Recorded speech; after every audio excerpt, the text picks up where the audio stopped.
Hello, hello. Start. You start. Hello, check one, check one.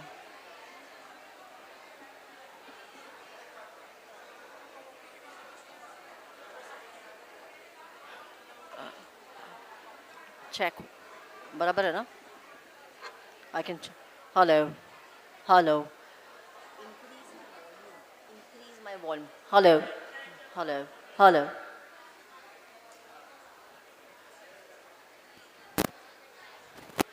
Good morning to one and all gathered here. This is just to let you know that the guests have arrived. So we'll just wait for about a couple of moments while we have the guests coming up onto the stage. Thank you.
We have the guests already coming in now. We have Principal Ma'am already with us.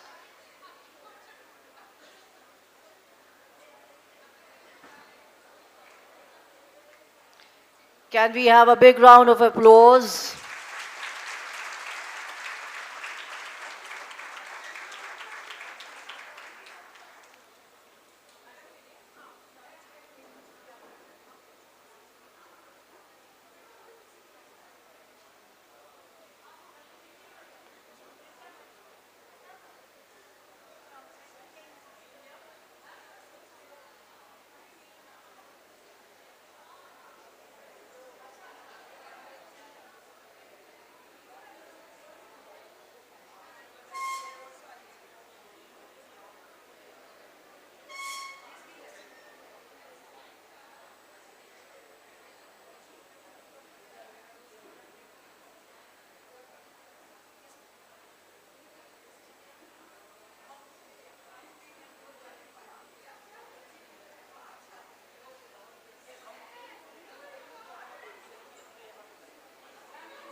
I would request the guests to be seated. I would request the guests to be seated.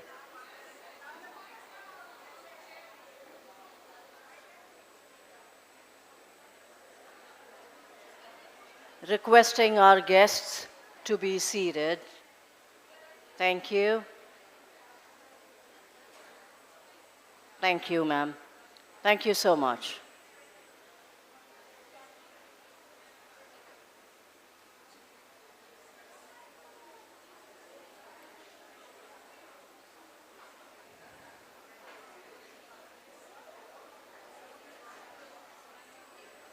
Requesting our guests to be seated so that we can start with the program.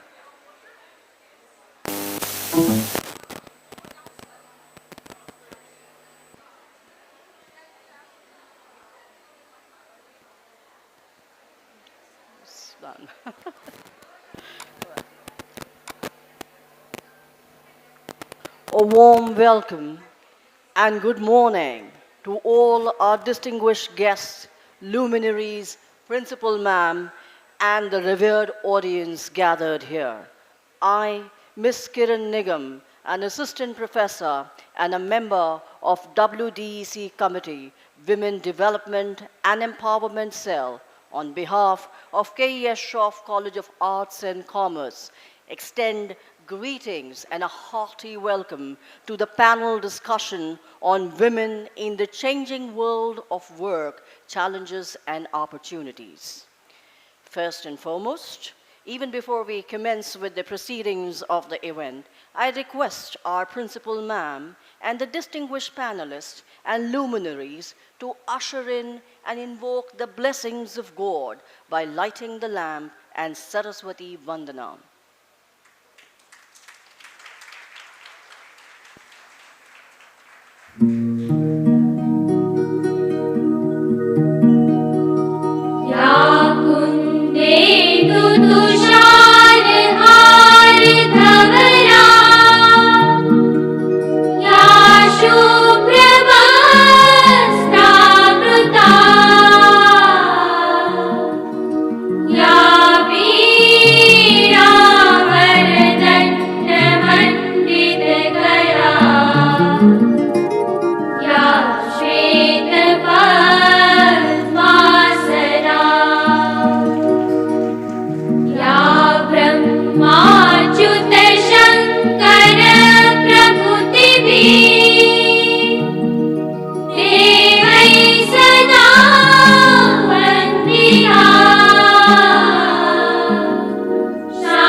I humbly request our Principal Ma'am and the distinguished panelists to come up on the stage, on the dais, and take their respective seats.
I now call upon our Principal Ma'am, a beacon of light and knowledge, a source of inspiration and admiration to many, an iron lady, but a mother at heart. I would request my principal, ma'am, to welcome the panelists and the audience formally. Thank you.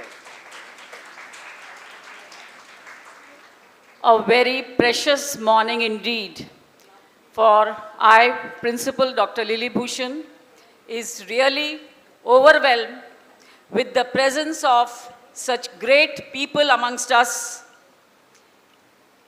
I am really honored and privileged and thankful, first of all, to Dr. Vibhuti Patel, who has helped us to tie with FES. Jyoti Rawal ma'am, please. We look forward to you for all our gender-related activities, ma'am. The star of today's gathering, who doesn't know her? Madam Dolly Thakur, 80 years young, very chirpy, very bubbly. It was indeed a pleasure listening to her.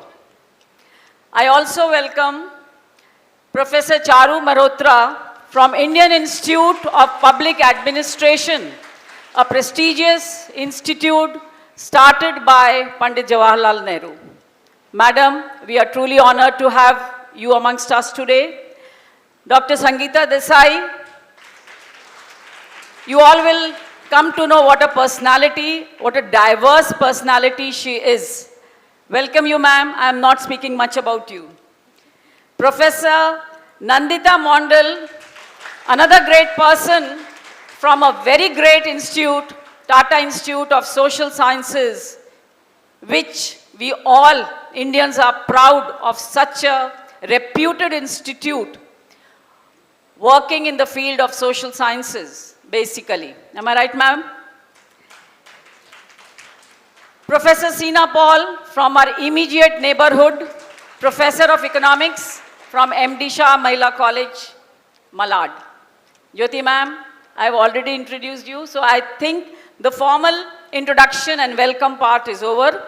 I will not speak much because I feel I'm not that much qualified to teach, to speak on gender issues so much because they are the stalwarts sitting here. But I must tell that yesterday, I'm just out of COVID for last 1 week. I was indisposed. Yesterday when I joined college and was planning what to speak here as a principal, so you won't believe, I called upon my thesis from the library, for I have worked on women workers and my data relates to 1984. I was going through the suggestions, the recommendations which I had made in the year 1989-90. I took a lot of time to do my PhD. And going through that, I was revisiting and revising what I had done in my PhD thesis. And I felt I was telling that gender issues, issues related with women, are still the same as were 30 years back. Slightly a sorry state of affairs, but I would still say on gender-related topics, on the role of women in Indian society, much has been done, much needs to be done. I think we can still be proud. Jyoti ma'am, I think you were talking about the role of women in public space. If we compare ourselves with America, a very developed country, most developed, we can take pride in the sense that we have had 2 women presidents and America has none. So somewhere we do have a standing so far as role of women is concerned. Another thought which came to my mind, ma'am, was role of women in Gram Panchayats. Again, a public space, reservation is given to them. Women are representing in Gram Panchayats. But again, the question of de facto and de jure. Who is really being assertive in Gram Panchayats? The woman or her husband? They are facing a lot of problems there. But I think we women should be ambitious, should have high aspirations, and should also be assertive, and we should all try to carve a niche for ourselves in this public space. Thank you.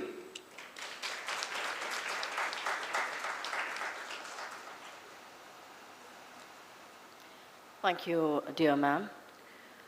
A well-known fact that we have entered the 21st century, and very recently we celebrated the 75th year of independence. It is ironical to note that women still continue to face the barriers to progress in the workplace and in many other aspects of the society. Women have been attempting to defy societal norms and expectations, despite the fact that many countries around the world have begun to take steps towards eradicating patriarchy and establishing equality. Gender parity seems to be a far-fetched and a distant dream. The distinguished women panelists invited today here will be casting and sharing their perspectives on the less discussed workplace challenges that women face as employees and leaders and getting a foothold in the public space. I would now go on to formally introduce each of our panelists. Getting to the core of the event, let me start by introducing our first panelist, Ms. Jyoti Raval, Program Manager, Gender and Social Justice, Friedrich Ebert Stiftung. Ms. Jyoti Raval is an advisor in the Gender and Social Justice Project at Friedrich Ebert Stiftung India office. She has been working in different capacities in different development and sectors for more than 20 years. Can we have a big round of applause for her? The positions that involve are advisory, hands-on experience in conceiving and executing development projects. Her areas of interest include equality for all genders, promoting gender justice using art forms for social messaging and capacity building. She is immensely interested in cultures and languages and believes that language is not only limited to communication purposes, but opens up worldwide spectrums. A lifelong learner, she can speak German, French, English, and Hindi with proficiency and is also learning Urdu presently. Dear audience, please get your hands together for a big, big round of applause and requesting our principal ma'am to honor and felicitate our dignitary panelists with a hamper of love and affection.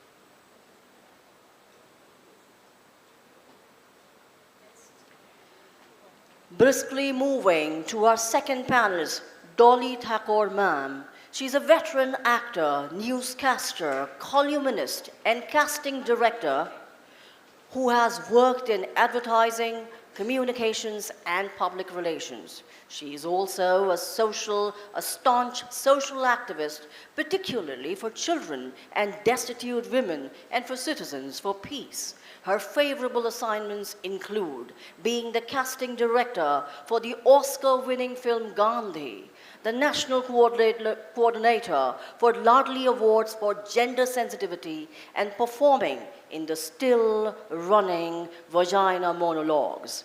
Most recently, she collaborated with one of her favorite theater directors, Argya Lahiri, to pen her memoir, Regrets None.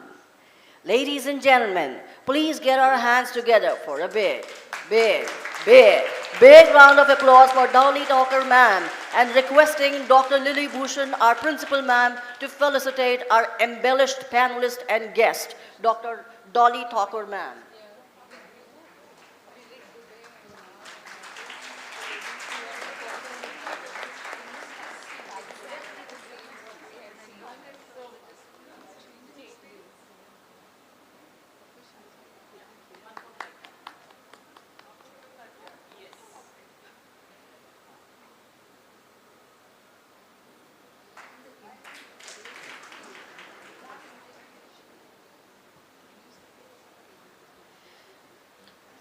Gliding to our next panelist profile and moderator for the panel discussion, Professor Vibhuti Patel. Professor Vibhuti Patel superannuated from TIS, Mumbai on 30th June 2020. She worked at Advanced Center for Women's Studies, School of Development Studies, Tata Institute of Social Sciences, after the superannuation from SNDT Women University. She's done her PhD in economics from University of Mumbai and has been awarded the visiting fellowship to London School of Economics and Political Science from the Association of Commonwealth Universities, UK in 1992-93. She's also authored and co-authored 12 books, edited and co-edited 9 books, and contributed over 100 papers as chapters to various books. She's also authored and co-authored 34 research monographs and reports. It doesn't end here. She has her research papers, comments, and commentaries and reviews that she has published in national as well as international academic journals. She has several citations and awards to her credit. Award for social sector work from Mayor of Mumbai. She's also received Outstanding Citizenship Award by Women Political Forum on Maharashtra's Stree Mukti Din. She's a significant member of editorial board of various national and international journals. I think we need to learn. So, requesting the gathering to put their hands together for our most revered panelist, I request Vaishali ma'am, our WDEC chairman, the humblest person to have come across, to felicitate our distinguished guest panelist and moderator. The credit of having this program goes all to Dr. Vibhuti Patel.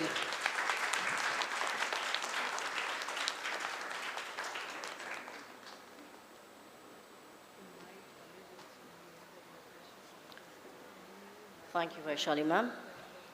Quickly running into our next panelist profile, Professor Charu Malhotra, Professor of E-Governance and ICT, also a lead coordinator, Center of E-Governance, IIPA, Indian Institute of Public Administration, New Delhi, India. She has more than 30 years of experience focused on learning and development and research activities in digital ecosystem. She has an area of expertise in e-governance and digital transformation, public policy formulation, design thinking and citizen centricity, cybersecurity, smart cities and digital villages, Digital India. Currently, she's advising 10 ministries and departments constituting sectoral group of secretaries, SGOs 9, on governance for preparing the vision of India at 2047 by employing digital technologies and citizen-centric approach. She has also guided a PhD research and more than 25 MPhil research studies on varied aspects, including sustainable development goals and digital technologies. She's also an academic contributor to Economist Intelligence Unit and to Oxford University for emerging technical issues. Published more than 93 papers in recognized international and national journals, books, and also some of which have been released by eminent leaders, including the Vice President of India. She has also been, guys, we can have a good round of applause. Thank you so much. She's also been a receiver of the Lead India Power Women Awards on 2021 from World Book Record UK. Has also been the receiver of Nalanda, the Pride of Knowledge 2021 for academic quality and excellence by IDVI Times India. Ladies and gentlemen, let's one more time get our hand together for the Lady Par Excellence. Humbly requesting our very own captain of the ship, the torchbearer, our principal ma'am, to felicitate the well-known and distinguished panelist and the luminary with the hamper of love and affection.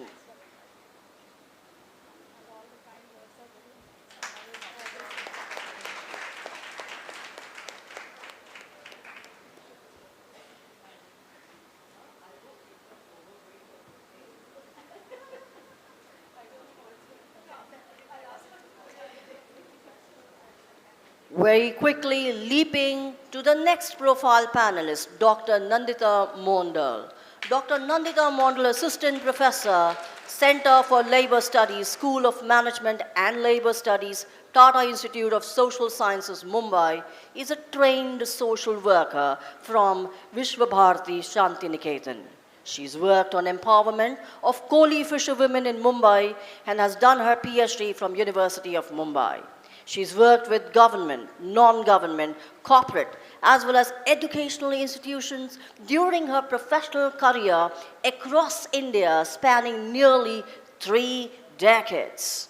Her research interests covers the issues of women in informal labor, child labor, and corporate social responsibility. She has several referred publications and numerous professional presentations to her credit.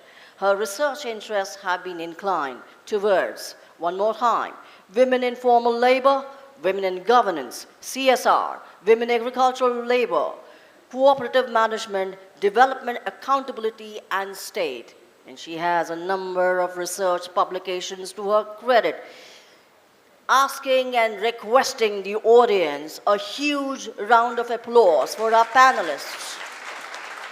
And a humble request for felicitations again by Vaishali ma'am, our chairperson for WDEC Forum.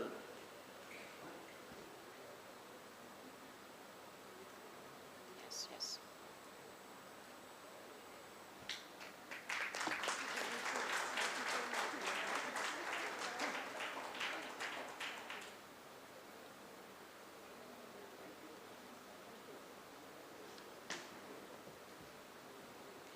Without pausing, thank you Vaishali ma'am, without pausing and quickly driving down to the next panelist, Dr. Sangeeta Desai. She has acquired her doctorate in women's study from SNDT Women's University, Mumbai. Dr. Desai also completed her MBA from Jamnalal Bajaj Institute of Management. She's done her graduation from Nursi Monji College of Commerce and Economics. She works as a consultant to various NGOs that work specifically on issues around women and adolescent girls. Teaching and research is her passion. She's currently a visiting faculty at the Sophia Center for Women's Studies and Development and KES Shroff College. She's also taught at Research Center for Women's Studies at SNDT. Her expertise is in diverse areas of gender and development. She's taught various subjects such as gender and economy, women governance, and decision-making. Prior to making a transition to research and women's studies, she has spent 13 years in banking sector and worked with some of the major multinational banks like HSBC, Barclays, and First Rand Bank in reviewing their business processes, innovative microfinance products, and setting alternative delivery channels. If that's not all, let me also go ahead and announce that Dr. Desai has also started her own enterprise, Inclusive Horizon, which focuses primarily on women's health. She's passionate on issues surrounding women's livelihoods, their economic and social empowerment, and believes that innovative development models need to be experimented by reducing the gender gap. Ladies and gentlemen, to felicitate such a distinguished guest and panelist, I call upon our sharpest and wittiest, our very own Miss Aarti Gadre, an assistant professor and a member of WDEC, to do the honors.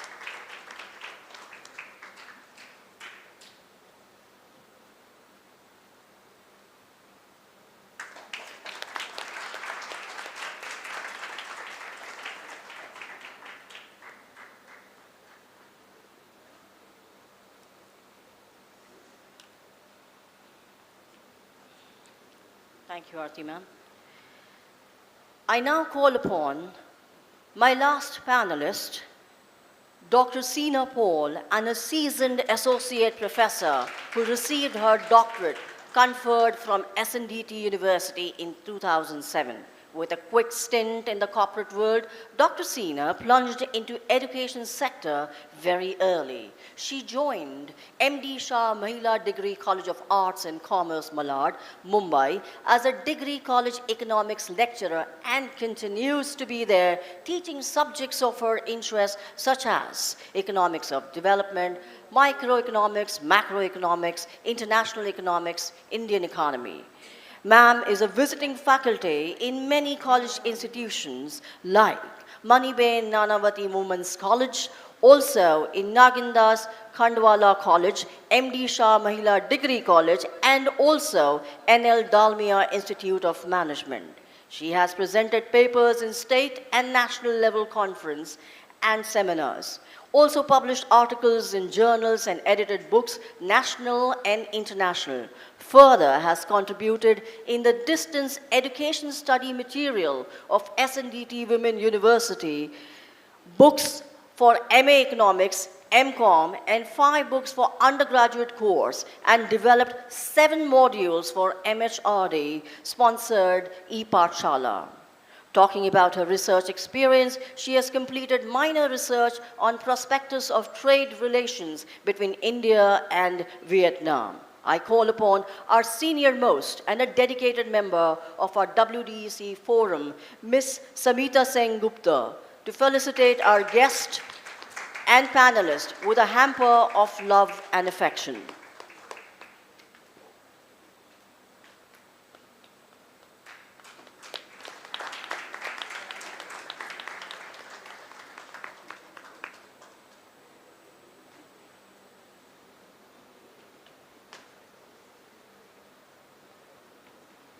Thank you, Samita ma'am. I now hand over the stage to Professor Vibhuti Patel to continue with the proceedings while I request our principal ma'am and Ms. Jyoti Rawal ma'am to be a part of the audience.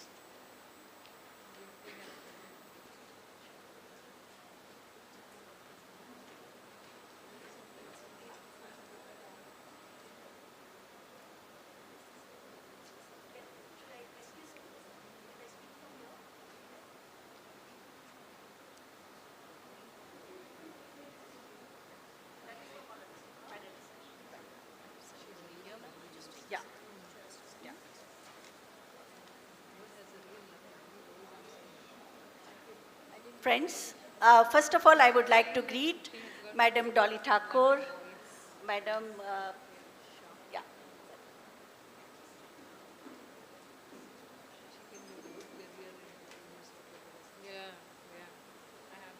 Good afternoon, friends. First of all, I would like to greet Dr. Dolly Thakur, Professor Charu Malhotra, Dr.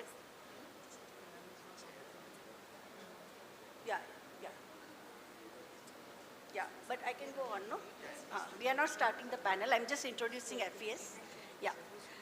And Dr. Nandita Mondal, my good old friend, Dr. Sangeeta Desai, Dr. Sina Paul, and I would like to express my heartfelt thanks to Dr. Lini Bhushan, Professor Vaishali, and the team of Women Development Cell, Internal Complaints Committee of KES Shroff College, and all the esteemed participants.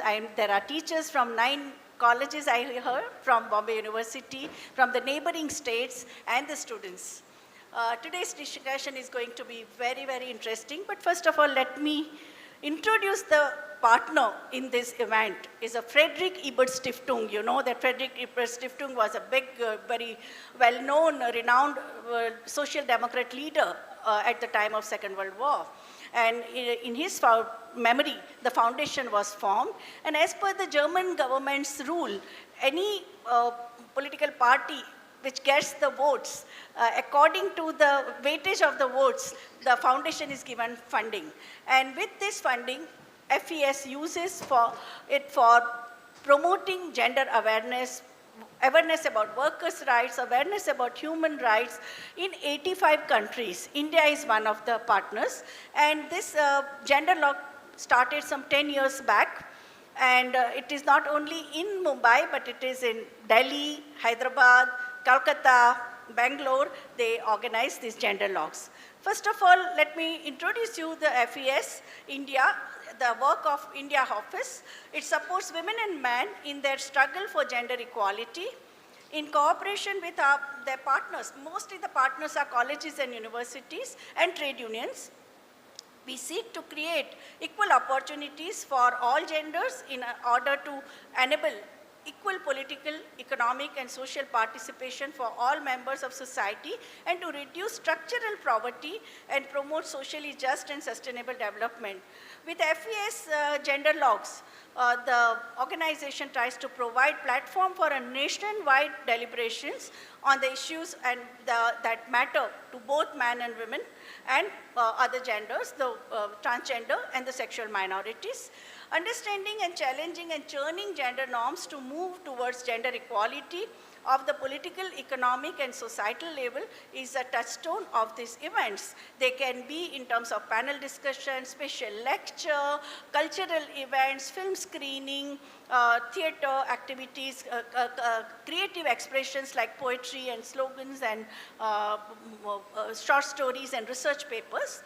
The FES wants to build bridges between the quote-unquote established activists and the new generation movements, ranging from quote-unquote elite to the grassroots activists, integrating people regardless of their sexual orientation, gender identity and expression.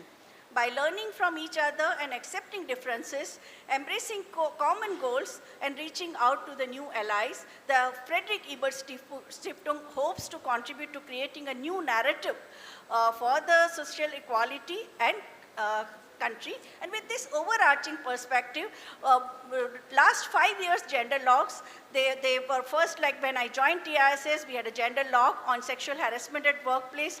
It coincided with the global Me Too movement. In 2018, we had a conference, Dr. Nandita Mondal and myself, we were an international conference, and I think Dr. Professor Nirja Matto's book was also released in that conference. It was a 3-day event. FES had supported us along with other 15 funders. It was a big event with 250 international delegates and national delegates. In 2019, we had a event in where Pune University, SNDT Women's University, Bombay University and TISS, the participants were there. We had a program on cyberbullying, gender-based violence, women's reservation. We had a mock parliament where those who supported 33% reservation and those who opposed. So that was the very interesting exercise we had.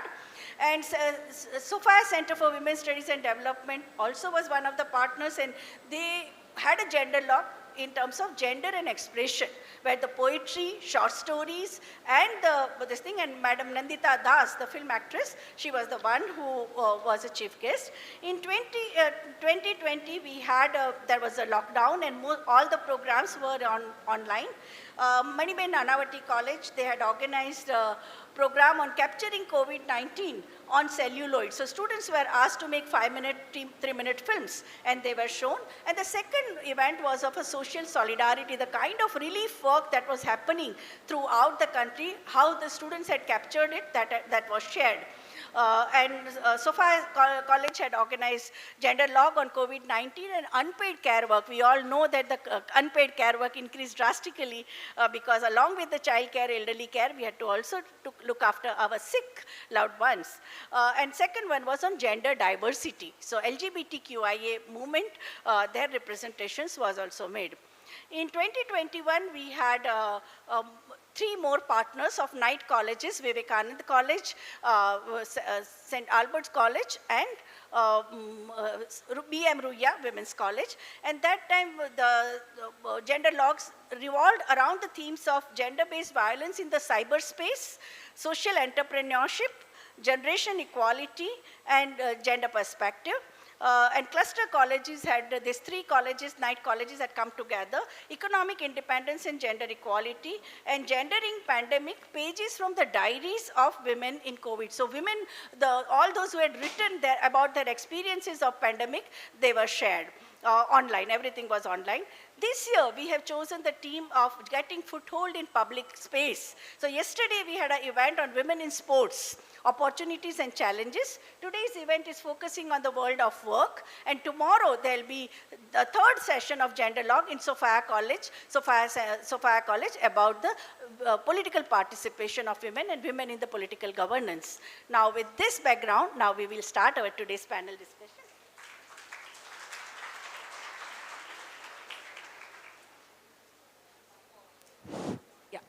So today's theme of panel discussion is women's challenges in the world of work. So women in changing world. You know the economy is changing fast, or I need not tell you students of commerce, law and management that we are talking about industry 4.0.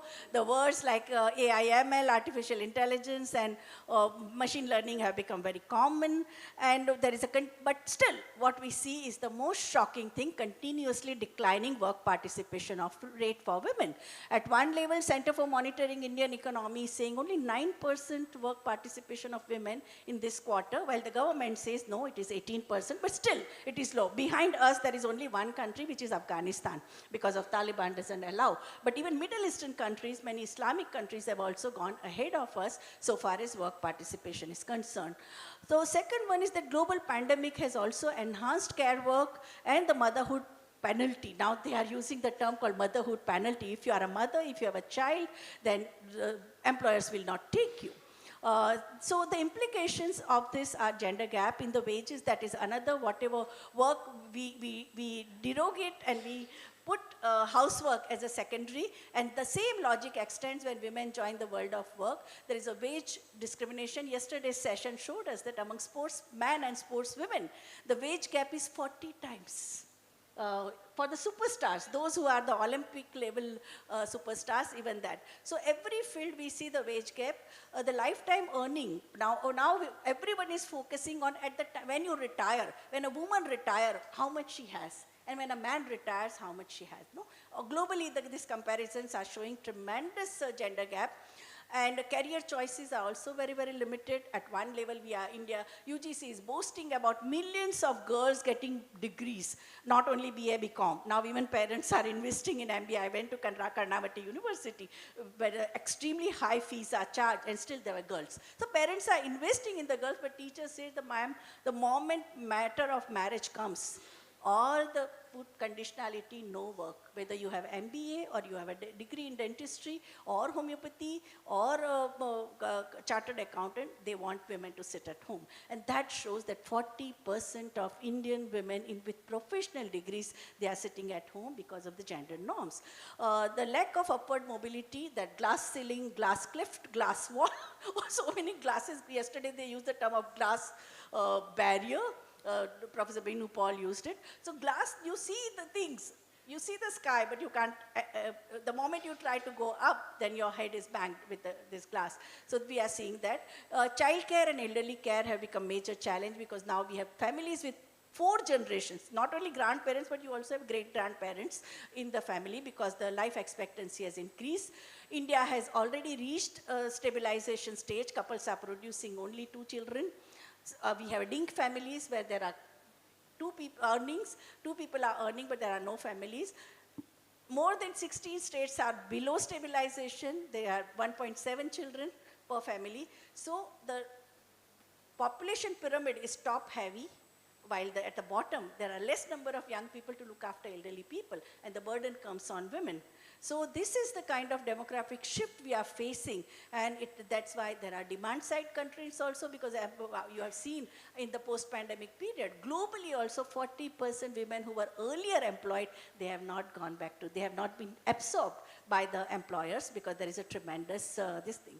The major reasons which we find for safe transport, security, the sexual harassment at workplace, World Bank has declared sexual harassment as the most devastating occupational hazard of the 21st century.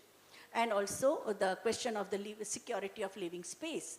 Now it is in this context, my first question is to Madam Dolly Thakur, that when we see that China, Australia, Canada, they have more than 60% women in the workforce. Brazil, United Arab Emirates has 40% women in the workforce, and we have Bangladesh and Saudi Arabia, about 30%, one-third of women are in the workforce. Why in India, even officially, we have only 19% women? What are the reasons? And what is so unique about gender norms in India?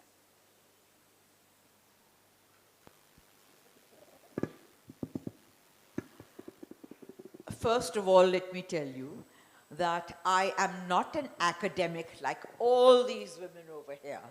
I mean, and so I cannot quote figures and percentages and tell you about what is happening. I'm a woman and I have worked all my life.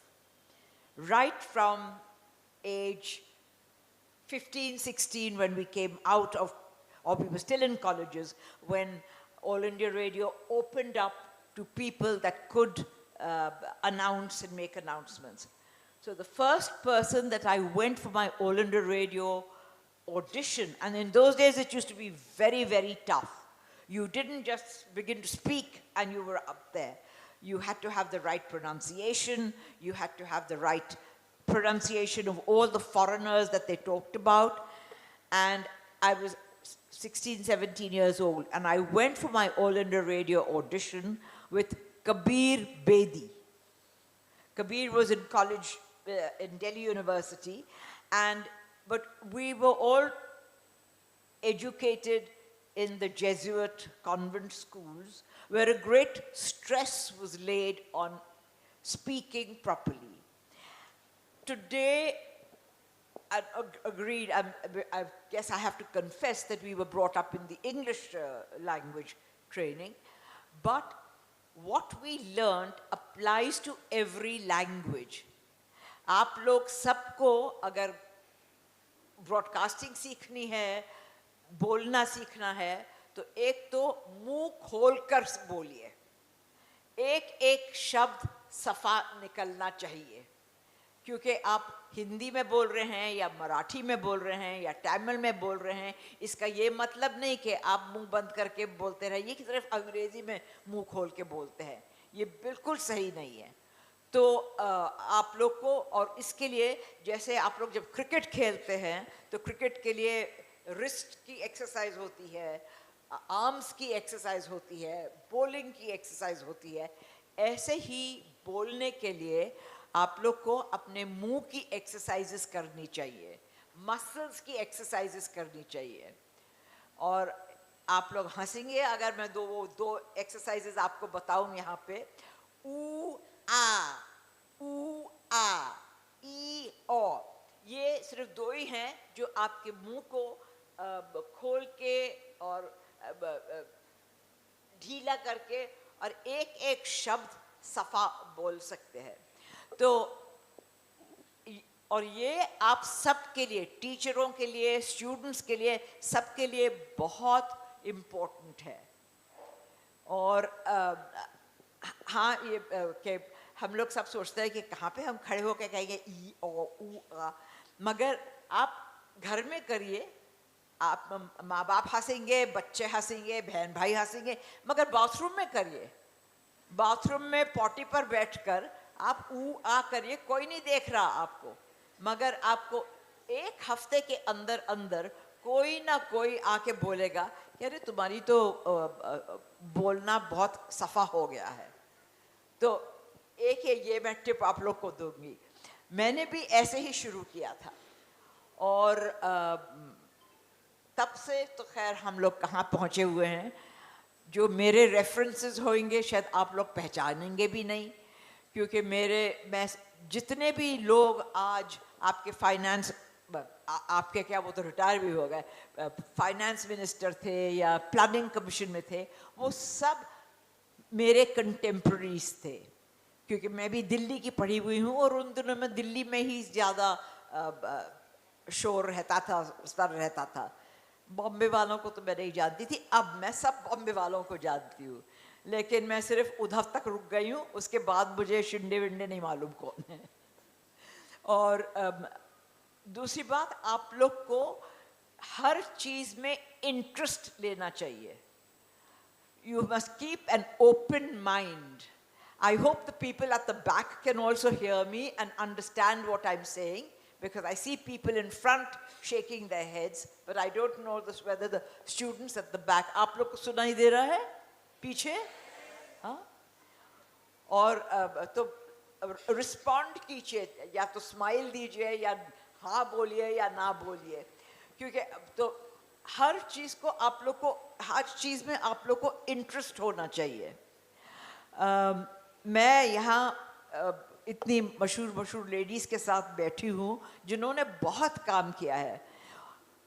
मैं ये नहीं कहती कि मैंने नहीं किया, मगर मैं किसी गवर्नमेंट ऑफिस में नहीं हूँ, मैं किसी कॉलेज में नहीं हूँ, मैं किसी की हेड नहीं हूँ. मैं डॉली ठाकुर हूँ जो अपनी आवाज़ इस्तेमाल करके, और मैंने आप लोग का दिल जीत लिया और दूसरे लोगों का भी दिल जीत लिया.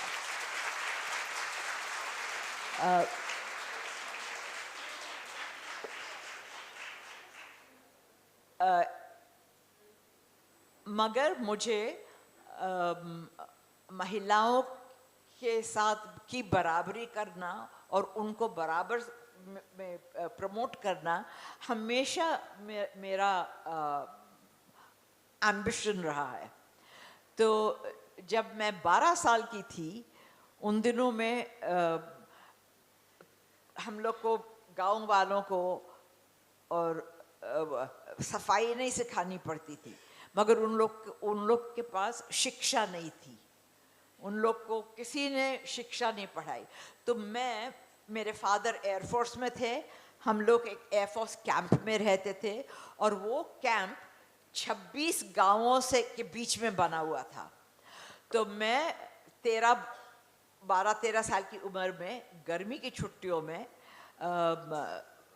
निकल के, और जो सबसे पास का गांव था, मैं बार्ब वायर्स के नीचे से निकल के उनके यहाँ जाती थी, और 2-3 घंटे वहाँ मैं गुजारती थी. और वहाँ पे मैंने देखा कि उन लोग को उनके घर इतने साफ थे कि उन दिनों में प्लास्टिक नहीं था. तो बहुत, और ये बर्तन बिल्कुल चमकते थे, क्योंकि पीतल के बर्तन हुआ करते थे, ब्रास के बर्तन हुआ करते थे, मगर उन लोग को पढ़ना नहीं आता था.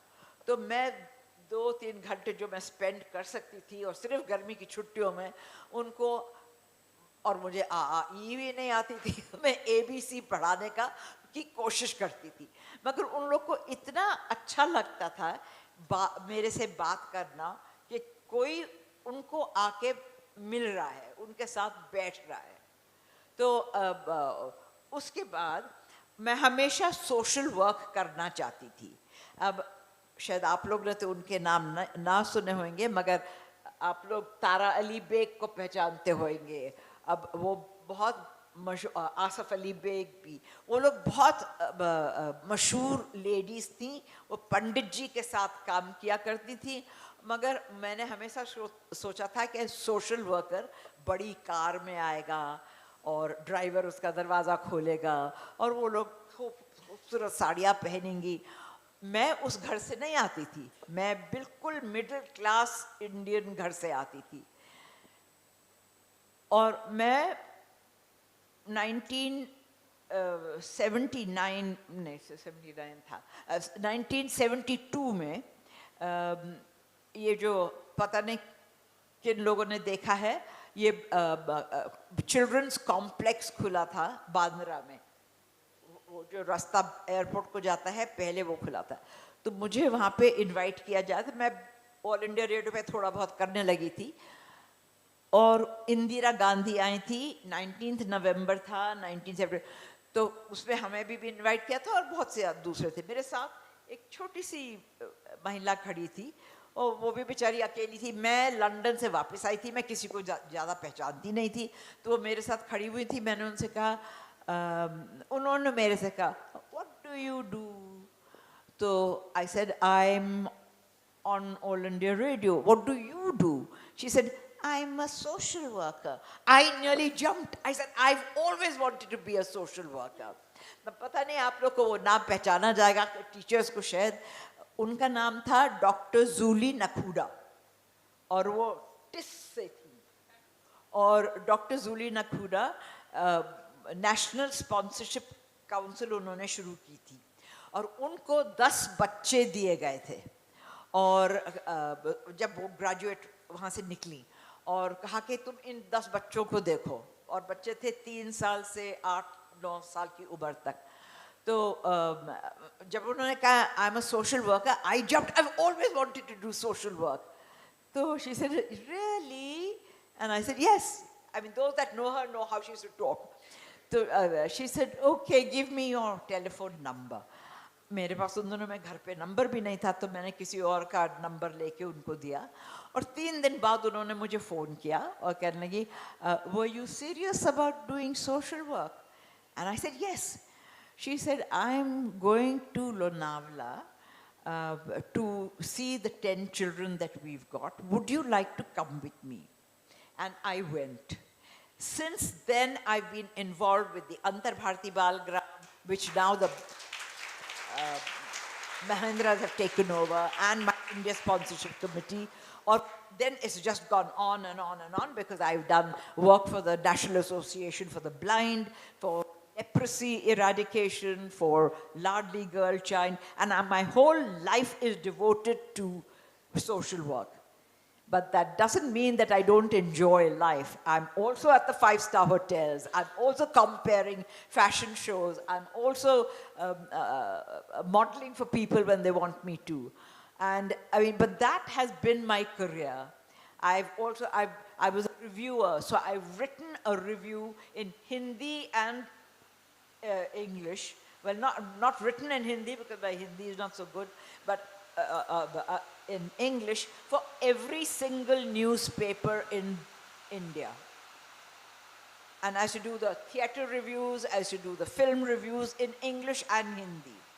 And I'll tell you one interesting story. मैं आपने पता नहीं श्री राम लागू का नाम सुना होगा जो पुणे में से है उन्होंने तो ज़रूरी सुना होगा तो मैं उनका प्ले देखने गई और मैं जल्दी चली गई तो मैं उनके ड्रेसिंग रूम में गई और जैसे मैंने दरवाज़ा खोला श्री राम लागू ने एक लंबा सा सेंटेंस मराठी में बोला तो I said लागू साहब stand up and act it and I'll tell you what you said.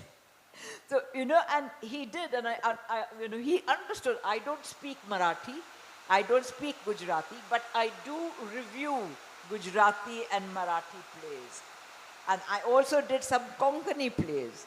So it doesn't matter. You just have to be interested in whatever is being said and done to you. I must tell you, coming from Pedder Road, the nice young man, I don't know where he is at the moment, Pranav, he came to pick me up and there was a song that played on my mobile and then I turned to him and I said, he was sitting in front, I was sitting at the back, and I said, Pranav, did you hear that? Because it was about don't depend on Google for your medical ailments. You know, and it was a very interesting song. I wish I could play it to you. I don't know whether he's here. I've got it in my hair, but and he played it on the car radio. Now, the reason I'm telling you this is I'm so ignorant. I was just listening to it on my mobile. But here are the young people. They are so advanced. They are so there's so much that I have to learn from them. And he played this on the mobile, on the car radio for everybody to hear.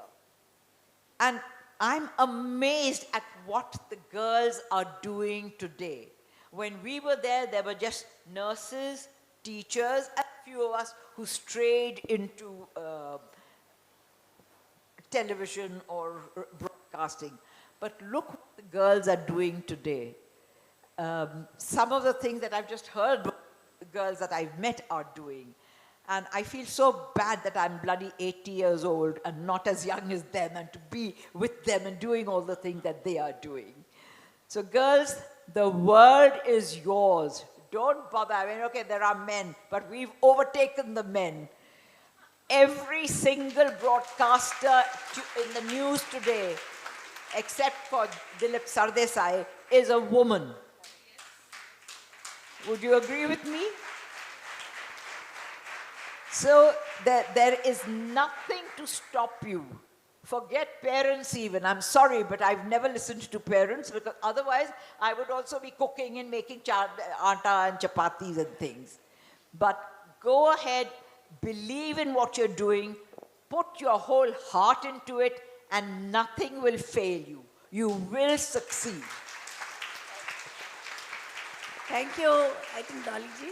I think her profile and her whole testimony of last 75 years is a convincing case that how you break the gender norms. Without using the term or any jargons, she has portrayed through her own life experiences. We have to be versatile, we have to have a courage of conviction, we have to be committed, we have to lifelong learning. That is the message Dolly ji has given to us. Now I come, And I want to just say, yeah, her book. Yeah.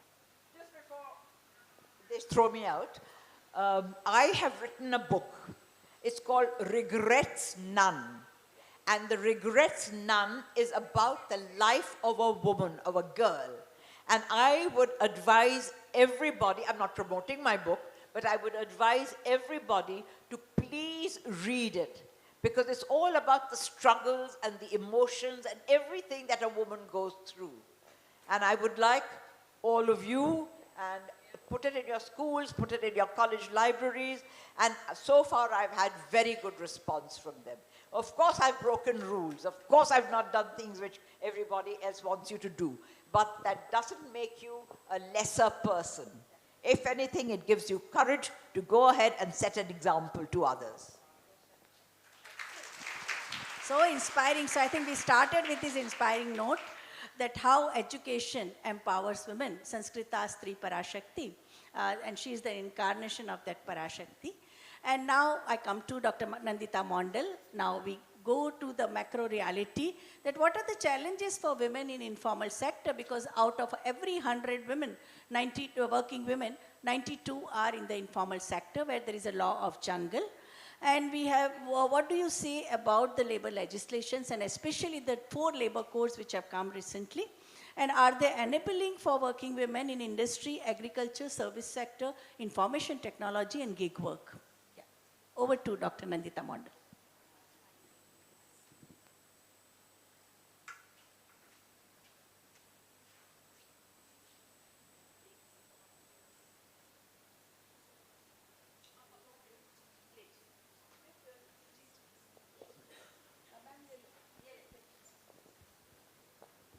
Hello.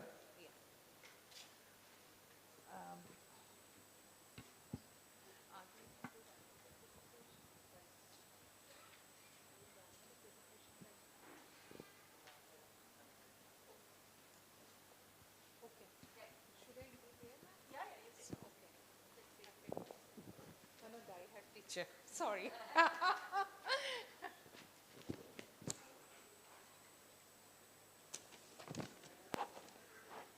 It's okay. Thank you. Give it, give it. Yes, yes, thank you.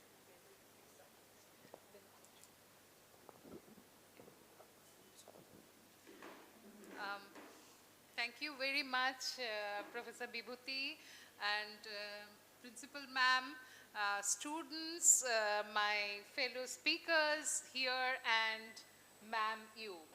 It's the passion, I was just telling Dr. Paul that the passion, we grew up seeing you and the contemporaries, and we are trying our level best. It's not the degrees, nothing, but this passion, this spirit, that made us stand up today.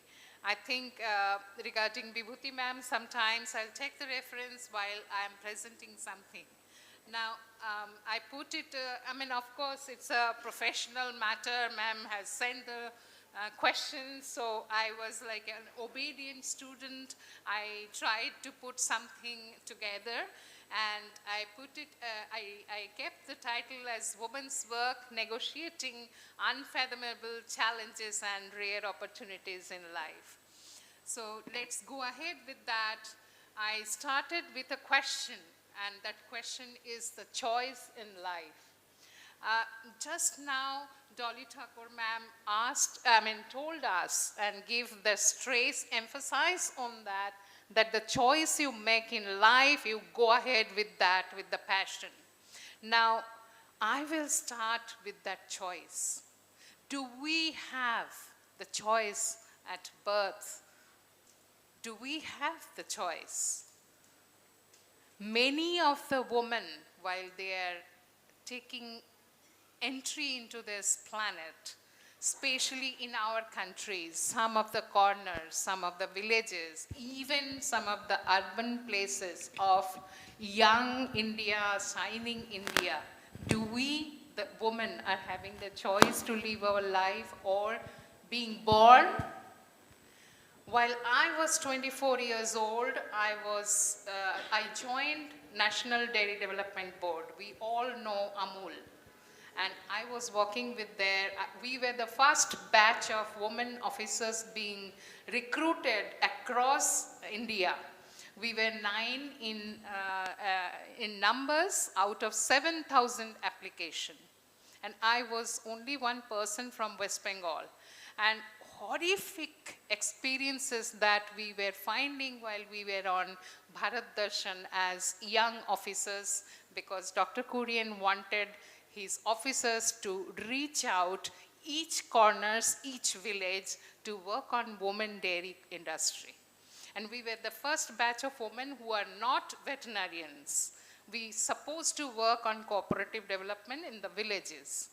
We went to Rajasthan and we found, with horrible experiences, we were finding out from the women that there's something called dudh pitti.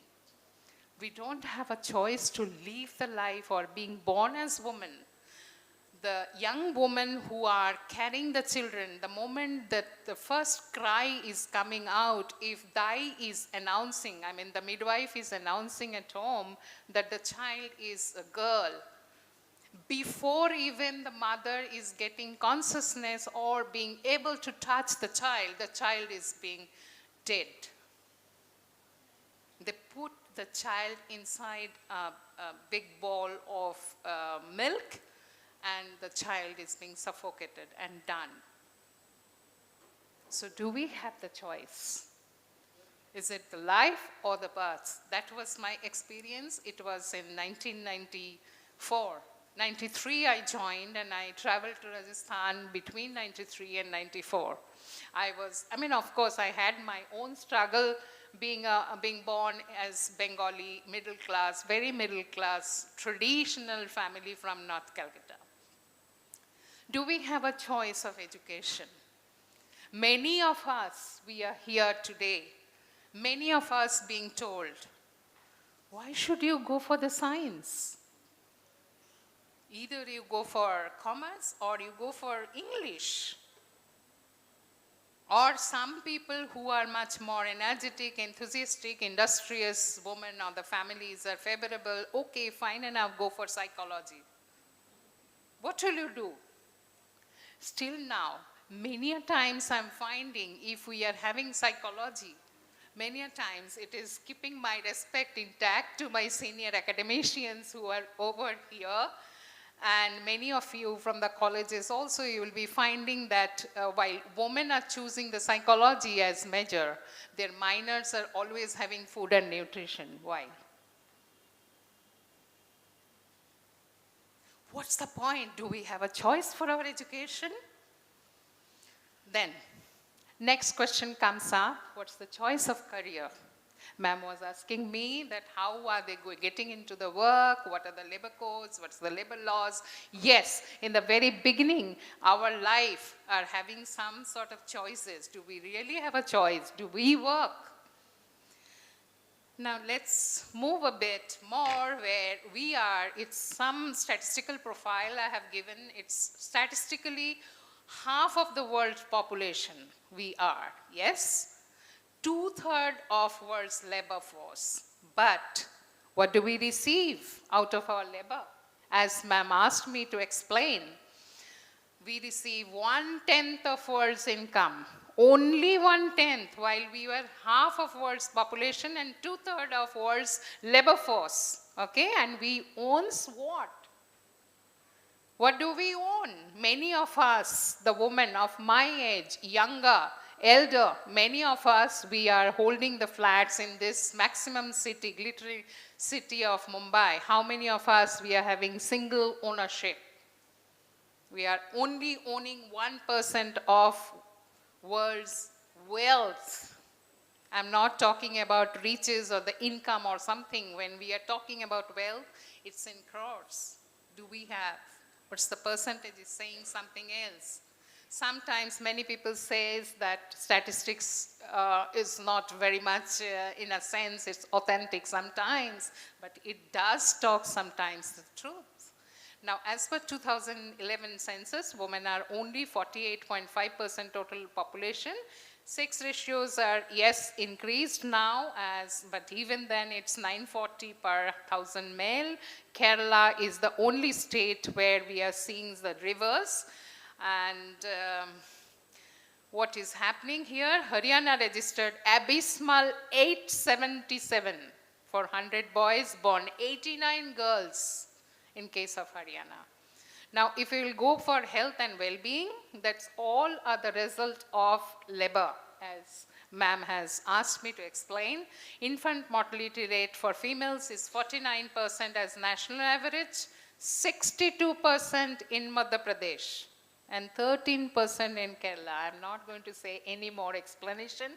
I think it is self-explanatory if we will consider the choices of education and being able to continue the life. Okay?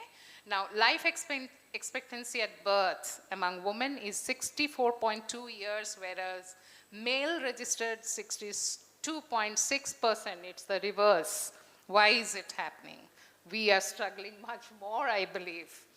Now, furthermore, if we will go to depict where we are as women, we will find 60.6% of women and 81.2% of men over age of 15 is literate. It speaks in volume. 80% of urban women, we are at present today in shining India. 80% of urban women are literate compared to 59% of rural women.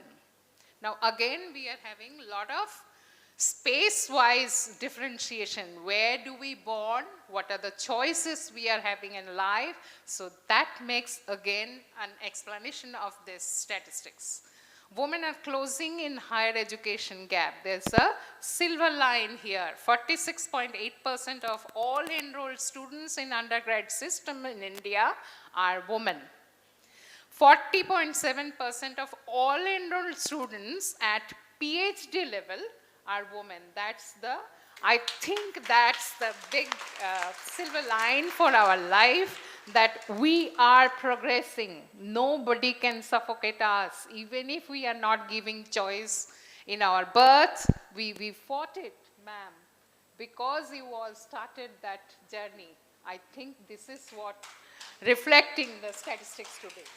Kudos to all of you. Now, the labor force participation, as ma'am mentioned, that females across all age groups, 15 to 59, if we will cover 60 as the retirement age, 37% was in 2004-05.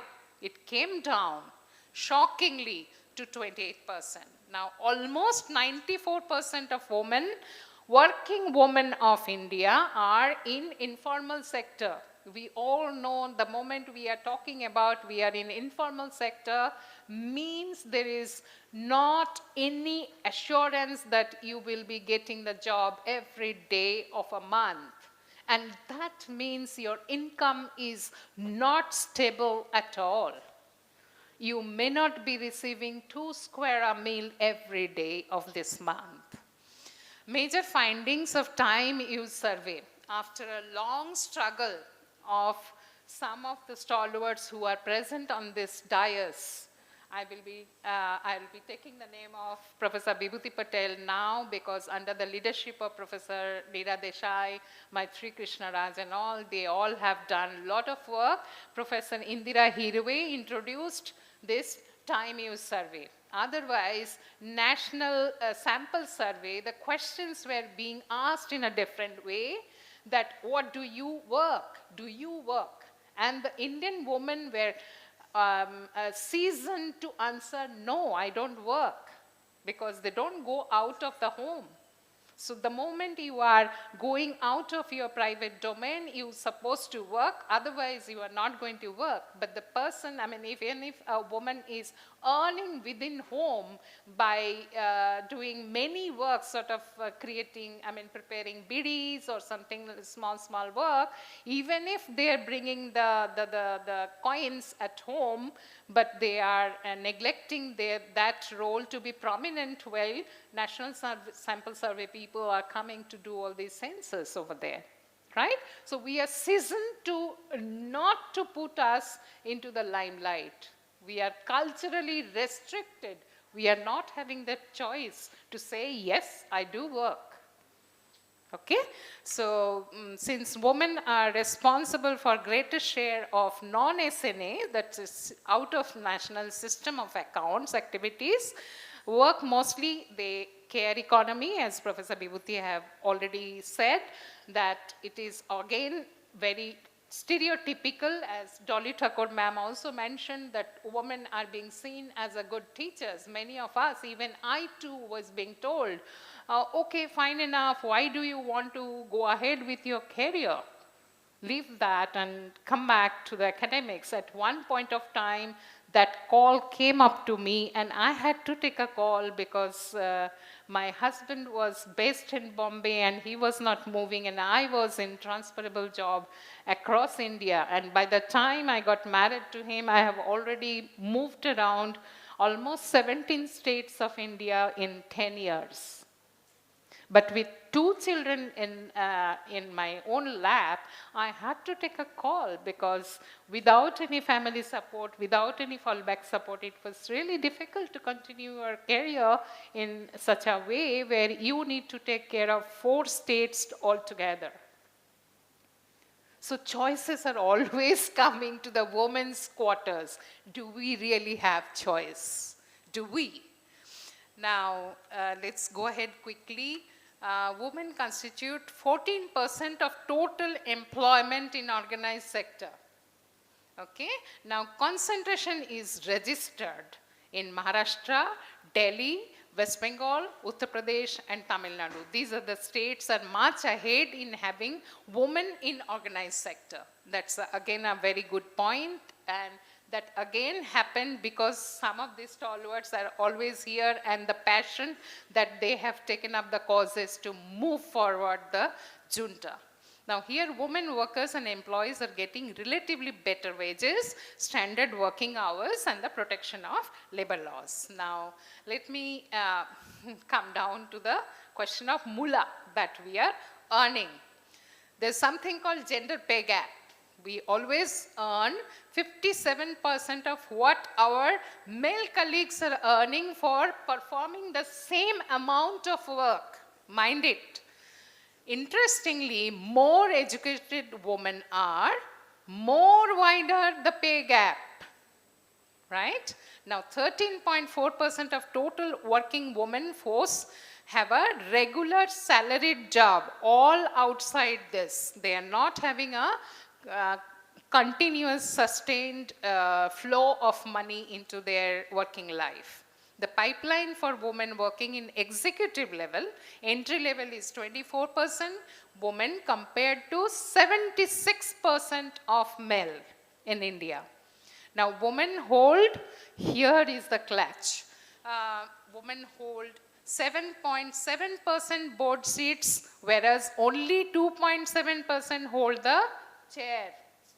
If you will consider how many of us we are matter in decision making for signing India to take the industry forward, to take India forward in manufacturing, in telecommunication, how many of us we are having the entry in boardroom, which matters because all decisions are being taken in the boardroom. Only 7.7% board seats are occupied by Indian women at this moment. And within that, because the chairs within the board are having the veto power, it's very important to see this statistics over here. Only 2.7% out of this many of Indian women are having really taking the ring to take the decision or change the decisions.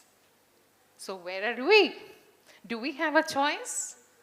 Industries which have highest percentage of women on boards are technology, media and telecommunication. And that's again no wonder because those are very softer type of industry. How many of our engineers are in manufacturing? I don't know. I didn't count that statistics again, but I think that will be again an abysmal result we can see. Out of 323 total executive directorship positions of Bombay Stock Exchange 100, just 8, only 8 women are there. It's 2.5%. See, we are in the maximum city of Bombay today, and we are having this, getting foothold in the public space, and Bombay is our commercial capital. And how many of us we are there in BSc? It's only 2.5. 54% of the companies on the Bombay Stock Exchange 100 have no woman board of director. Now, I don't need to explain it again that decision making matters and we are not there. Now, there are a lot of factors and that still echo what they have experienced and what we have experienced, what much younger generations who came after 2 decades after us in the career, they are also experiencing the same. I think all of you, including the main counterpart who are friends who are here, now I'm finding many of the male are really recognizing that this is what our society are offering to the women. These are the factors which are much, those are very a hindrance for them to go ahead. Nature of economic development, education, urbanization, age at marriage, infrastructural facilities, government policies, nature of work, labor laws, childbearing practices, fallback support, and technology. Those are the main causes. Now, let's see what happens while we are taking the decisions in political arena. Where are we? While global average of women in parliament stands at 22.4%, India ranked 103 out of 141 ranks of total 190 countries, having only 66 women among 543 seats, which is mere 12%. Where are we as Indians? As Indian women, we are only, our presence is as minimal as like this, 12% in the highest seat of decision making of our country. Scenario in legislative assemblies are not better. Those are national average is only 9% in different states.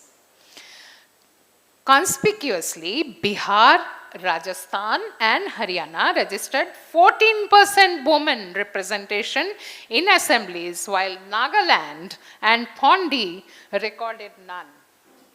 Can we think of? Now, there are 250,000 village councils that we have at present. Only 40% are occupied by the female. Now, there are many more explanations on that. I think there will be paucity of time. Yes, ma'am.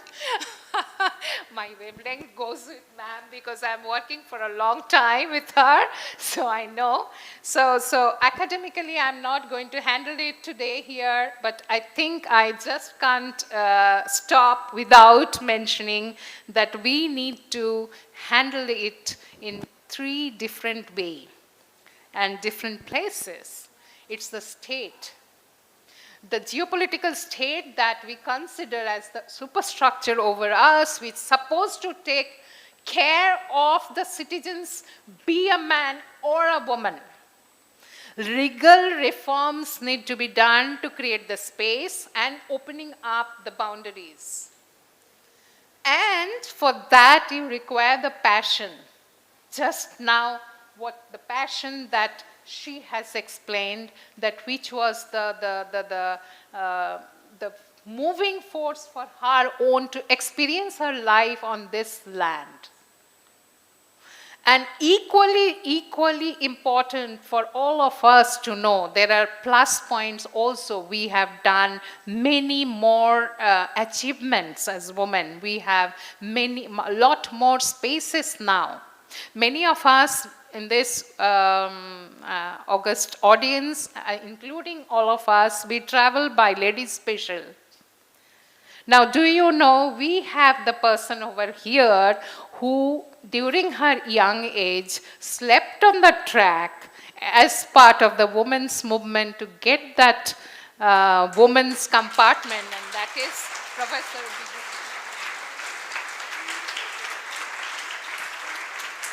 So because they had that passion, you know, I mean, what Dolly Thakur has explained, that passion, I won't stop. They didn't stop. Her young age, Professor Bibhuti's young age has gone through with that. She is an offshoot of women's movement in India. And we are traveling by the trains crisscross the city of Mumbai today with an ease. And traveling in those women compartment, women's ladies special have been started with all these enthusiastic women who were the seniors of us. Okay? So, last but not the least, I just wanted to tell you one thing. There was somebody called Axel Honneth who was very forerunner into the concept of social sciences in Frankfurt School of Social Science. But he keeps himself to very limited audiences. But he talks about something called moral injury. And that springs up from this non-recognition or the disrespect that has been shown to the one gender across world, that is to the woman. His explanation is really caught my attention while I was doing my own PhD. I started doing my PhD on Koli women because I had that question since I was 24 and started my career in Northeast. And almost throughout my career, I worked almost 17, 18 states of India, and I was finding that why women themselves are not taking up and moving ahead. Why is it so? So while I started working, I started with my argument that Koli women for generations, they are in public domain. What is happening inside their private domain? Are they empowered? If they're empowered, and how? When I started looking at it, you wouldn't believe, while I started checking with them, asking them, staying with them, eating with them, I was finding, you will be finding that they are adorned with whole lot of golds that they earned lawfully, right? With all their labor, their own labor. And apparently they are very much empowered because they are negotiating very fiercely on the private, in their public domain. But the moment there will be some social functions or something in their private domain, they don't have the right to take the decision to sell those gold on their own. It will be the family panchayat who will sit down automatically, and it will be always influenced by the patriarch, or the matriarch turned patriarch of that family will be taking the decision that how much mullah supposed to be coming from selling those gold. Do we think that we have achieved the empowerment in our private domain? I do not think we did. So even if it is that, don't think that it will be always very, what will I say, gray areas. Gray areas will be there. Ma'am is saying the way she experienced the life. Professor Bibhuti, she herself has to fight. I myself have to fight with my parents. The moment I passed my MSW, of course after BSc there is again a choice. Either you get married, or if you will continue your career or your education, you have to do within this much of money. I said done. I left Calcutta. I did my post-graduation. The day I finished my post-graduation, my father said, please get married. I said, I'm sorry, I got a job in Guwahati, I'm leaving the house. My father said, the door will be closed because we are a very traditional family, and if the girls will be spend the nights outside, then I don't know how will I get you married. I said, nothing doing, I'm going. We had to fight. Each one of us, we had to fight. So therefore, I think what Dolly Thakur ma'am said, and ma'am has mentioned also through her life and through her academic work and through her activism, we need to believe in ourselves first. कारवा जारी रखना है, मंजिल मिले ना मिले. कारवा जारी रखना है, मंजिल मिले ना मिले. That's the only mantra that only the woman can carry on. And now for the women's work, the areas, the legal environment are going to be tougher. As ma'am posed the question about the labor code are yet to be implemented, but there are a whole lot of issues which are coming up. We are working with the trade union leaders, and we just completed one state level workshop in Maharashtra. We are taking it forward, and we need to be very cautious to walk our paths. Hence, friends, everybody over here, please have faith in yourself. That's the only thing that the woman can go ahead with. That's the only choice we have, and choose it. Thank you so much. Thank you, Professor Nandita Mondal, for an extremely erudite and convincing presentation. I know the labor codes, the whole language of labor codes is only in terms of he, him and his, as if women in India don't exist. So the way it is drafted, that itself shows a lot of problem, and we need to really work very, very hard to bring these changes, and it has to be collective wisdom. What you told about the all women trains and the 24 hours women's compartment, it was a collective struggle in Mumbai, continued continuously for 6 weeks, and the only weapon we had was one camera with Nandita Gandhi and our own umbrellas. That was the only thing for self-defense when all those pimps and procurers and misogynist men and all those predators were attacking women's compartment at 8 p.m., 5 minutes to 8, all of them would get into women's compartment. And we had to protect ourselves with umbrella. And Nandita and so many men were flashing. They would remove their zipper. And the only thing we could do was Nandita Gandhi had one camera, and I said, just take a picture, and then they would run away. No, so that is the way we...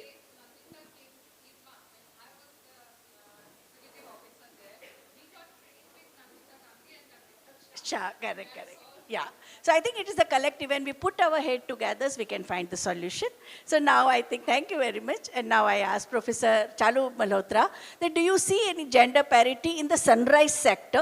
Because that is considered to be the post-globalization new economic policy.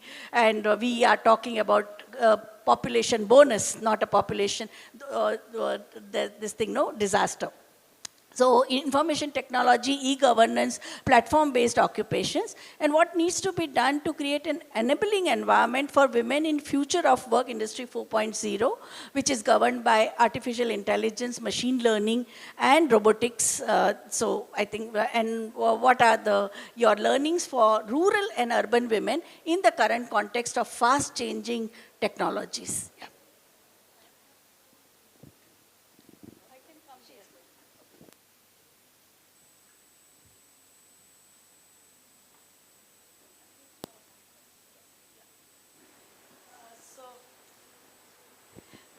At the outset, thank you, wonderful audience. Thank you, Principal Lily ji.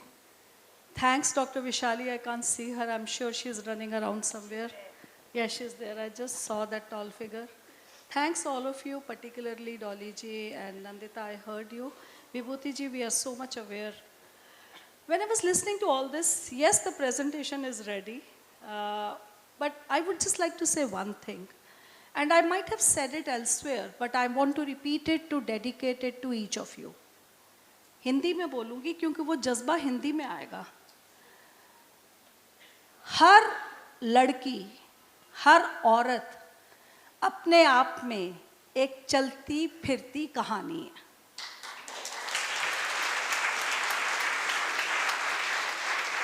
मैं gender में आज औरत बोल रही हूँ, आज लड़की बोल रही हूँ, लेकिन ये भी गलत है. मैं एक ऐसा समाज नहीं चाहती कि आज के 20 साल बाद कुछ मर्द यहाँ खड़े होकर यही गाथा सुना रहे हो. I want a society which only thinks of gender as a biological damage done by divinity. Seriously. I mean, how does it make a difference? We are all souls. Male, female, neuter, yin, yang, Shiv, Shakti. ये तो अंदर है ना हम सबके. And from where this is coming, I'm not very addicted to drama because I'm a professor. Numbers define me. Because still I don't have statistics to my side, मैं कुछ कहने का हक ही नहीं रखती. लेकिन उसके बावजूद अगर मेरी ज़िंदगी में कोई मेंटर है, अगर कोई इंस्पायरिंग फिगर है, तो वो हेमा मालिनी, इंदिरा गांधी, ड्यू रिगार्ड्स नहीं है. प्रतिभा पाटिल, आपने प्रेसिडेंट्स की बात की, मैंने सबके साथ काम किया है. I belong to an institute जहाँ पे इन लोगों को मिलना ही मिलना है. मार्गरेट अलवा जी, शीला दीक्षित जी, इनके साथ ही हम काम करते हैं. मेरी अगर ज़िंदगी में कोई भी मेंटर है जेन्युइन, तो वो मेरी अपनी 31 साल की बेटी है. मैं बिल्कुल दिल से कह रही हूँ आपको. जब पहली बार इशिता ने मुझे, और इस प्रेजेंटेशन में इशिता का बहुत योगदान है, जब पहली बार इशिता ने मुझे सिंदूर लगा के करवा चौथ रखते हुए देखा, तो she asked me this question, mama why are you hungry? I said because ये फास्ट है फॉर हिज लॉन्ग लाइफ. कहती then I will keep for your long life. पापा क्या करते हैं हमारे लिए? I want you to have long life. 4 साल के बाद वो मेरे साथ कमरा साफ करवा रही थी और कुछ डॉकेट ऑफ न्यूज़पेपर्स अलमारी में से निकले. मैं बिल्कुल सच बोल रही हूँ. Thanks to both of you. You encouraged me and of course Vibhuti you. And I was cleaning our almirah with her and she's trotting around me. बेटा इसको उधर रखा हो, बेटा उसको उधर रखा हो. तो she saw a docket of newspapers और उसको खोला तो उस पर बहुत बड़ा ad था, तनिष्क ज्वेलरी के छोटे छोटे कान के पीसेस. तो उसने कहा, मैं कहा बेटा इसको डस्टबिन में फेंकाओ. कहती मम्मा क्या हुआ? बड़ी शिद्दत के साथ मेरे पति ने कोर्टशिप किया मेरे से और विवाह किया. तो मुझे लगा पहले करवा चौथ पे पूछेंगे क्या चाहिए, फिर पहली मैरिज एनिवर्सरी पे पूछेंगे क्या चाहिए, तो मैं ये उनके आगे रख दूंगी. और ऐसे कई कटिंग्स मेरे पास थी. शादी के बाद रियलिटी समझ आ गई कि कमाएंगे तो इन्हीं का हक है, आपने कहा ना. तो मैं कहा बेटा इसको फेंक दो. Can you believe it? 30 years later, not 30, 20 years later, I started getting those gifts because that little chit of girl did not throw it. She kept it in her school bag for years together. She said, आप पापा के ऊपर क्यों dependent हो gifts के लिए? This is one part of my life which probably defines us, and ये ज़िंदगी की जिस एज पे मैं खड़ी हूँ, डॉली जी आपके लिए नहीं, आप मेरी उम्र लगे आपको, अभी लगता है सिर्फ 10-15 साल रह गए जो हेल्थ के हैं। जब हम चल के बॉम्बे तक आएंगे आपके कहने पे, तो सच बोलेंगे, सच के सिवाय और कुछ नहीं बोलेंगे। And this is the only thing we can give back to each of you, right? So I come to part 2 of my life. MCA gold medalist from Thapa University, PhD enrolled in IIT Delhi. And my topic is e-governance for rural development. And my guide tells me, what do you know about rural development? Have you seen villages? I would ask the same question to each of you and ask it inside. Okay, the only time we've closely seen villages are probably some Shah Rukh Khan movies, Swadesh, Pradesh, whatever. Okay, or maybe some snippets when we are passing by on the highway. 600 गांव मेरे guide ने मुझे घुमाया। India को उन्होंने चौक लेके divide कर दिया, east west, north south, north east and centre. मैं ओरछा से वापस आई, I saw, I mean it was drought struck at that time. I should have got it here. There was one shriveled up tribal woman and वो अगरबत्तियाँ बना रही है। तो मैंने उनसे इंटरव्यू लिया कि आप अगरबत्तियाँ क्यों बना रही हैं? She said, I get 2 rupees per packet. 2 rupees per packet profit when I go and sell it in nearby Kasbah. How many packets you sell? 100 packets. How much time you take to make this? And the story went on. So painful that she didn't have चप्पल, वो नंगे पैर कस्बा जाती थी, कम से कम वहाँ से 13-14 kilometre, और कितना कमा के लाती थी? 100 into 2। तब मुझे अपने ईगो का जो मैंने ये क्राउन पहना हुआ था उठा के फेंकना पड़ा। मैं औरतों के साथ बात करती थी ई गवर्नेंस क्या है, तो वो पूछते थे मैम पहले आप बताइए ई गवर्नेंस क्या है। तो मैंने कहा टेक्नोलॉजी है। तब मोबाइल फ़ोन नहीं होते थे, ठीक है? तो क्या है? कंप्यूटर है। आप यहाँ से कंप्यूटर सेंटर दूर है जो वहाँ गई हैं, कॉमन सर्विस सेंटर्स कहते थे उन्हें। मैम टाइम ही नहीं मिलता, ठीक है? तो काफ़ी जब हम भी बेवकूफ़ थे, कंप्यूटर ये कर सकता है। क्यों बेवकूफ़ थे? क्योंकि वेस्टर्न लिटरेचर पढ़ते थे, है ना? Computers can do this, computers can, livelihood option, gender equality, तो वो सब रटा रटा पैरट कर दिया। तो पता क्या सवाल आया? ऐसे ही मैं गुफ्तगू कर रही हूँ औरतों के साथ, रायचूर डिस्ट्रिक्ट, बैंगलोर। मैं जो भी है कंप्यूटर, क्या आपका कंप्यूटर जो इतना अच्छा है मेरे पति की दारू छुड़वा सकता है?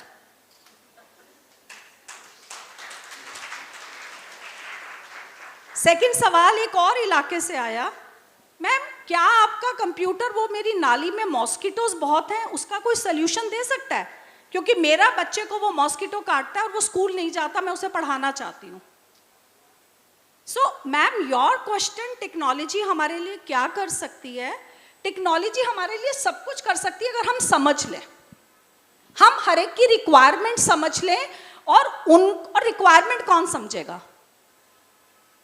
चारू तो नहीं समझ सकती, एसी रूम में बैठती है, बड़े बड़े लोगों के साथ रहती है, तो उसको तो दोनों तरफ घोड़े की तरह ब्लिंकर लगे हैं। कौन समझेगा? जो शू जिसने पहना हुआ है, ठीक है?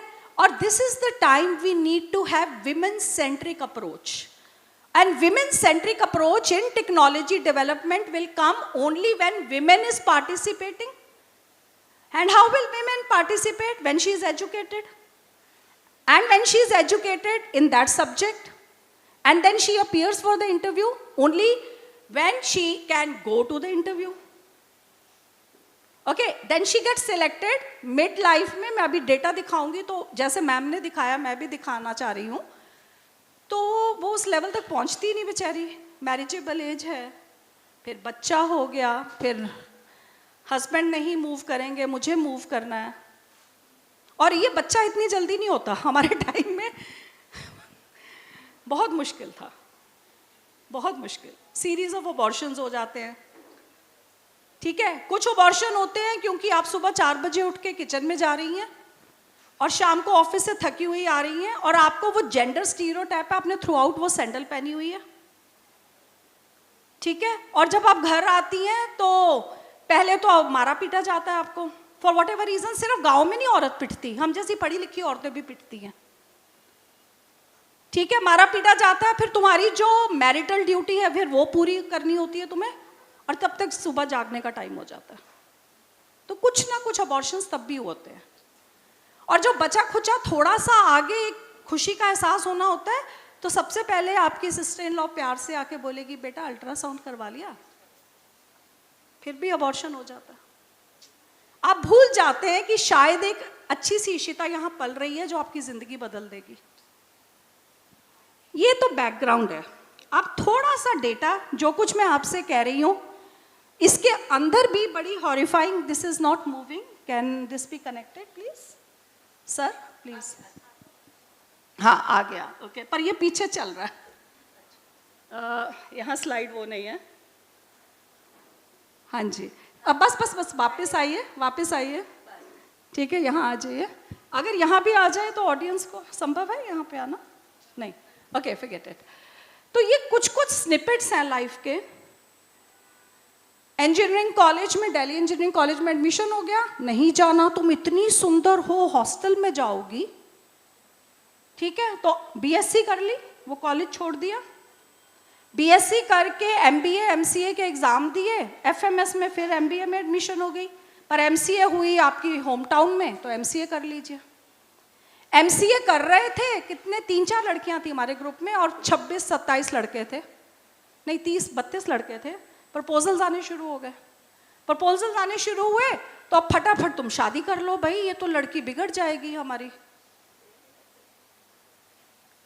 नौकरी की फर्स्ट इंटरव्यू देने गई हूँ मैं, तो मैम आपने बहुत अच्छा सवाल पूछा, 12 एक्सपर्ट्स बैठे हुए थे उस टाइम, और मेरे से जो सवाल पूछा गया, ऑपरेटिंग सिस्टम क्या है और इंफॉर्मेशन सिस्टम्स क्या हैं, डिसीजन सपोर्ट सिस्टम्स क्या हैं, तब मैंने एआई में काम शुरू किया था, आर्टिफिशियल इंटेलिजेंस में 83 में। So how do you define artificial intelligence, वो सब कुछ हो गया। तो आई थिंक 12 में से 11 मेल्स वर बिसॉटेड बाय माय दिमाग।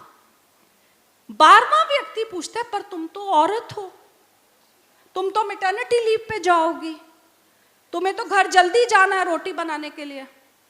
And you know what this lady told? She said sorry sir, मेरी फेलोपियन ट्यूब्स ब्लॉक्ड है, and I got the job. Seriously,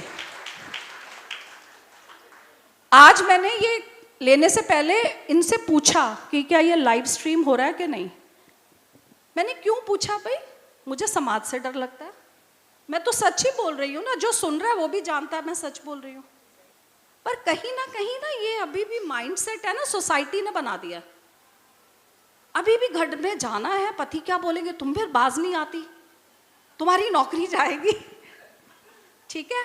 अगर कोई तालियां बजा रहा होगा ना आपके अलावा तो वो मेरी बेटी और बेटा होंगे। और आपको पता है मेरा बेटा आज भी बोलता है मम्मा मैं घर आ गई हूँ, मम्मा मैं जा रही हूँ, क्योंकि वो जो इशिता मल्होत्रा है वो कहती मम्मी जेंडर कुछ नहीं होता, भैया तू नेल पॉलिश लगाएगा? हाँ मैं लगाऊंगी। He is a very proper healthy boy, but the whole family is used to gender being just a biological diversion which just happened. If you want to do anything, do.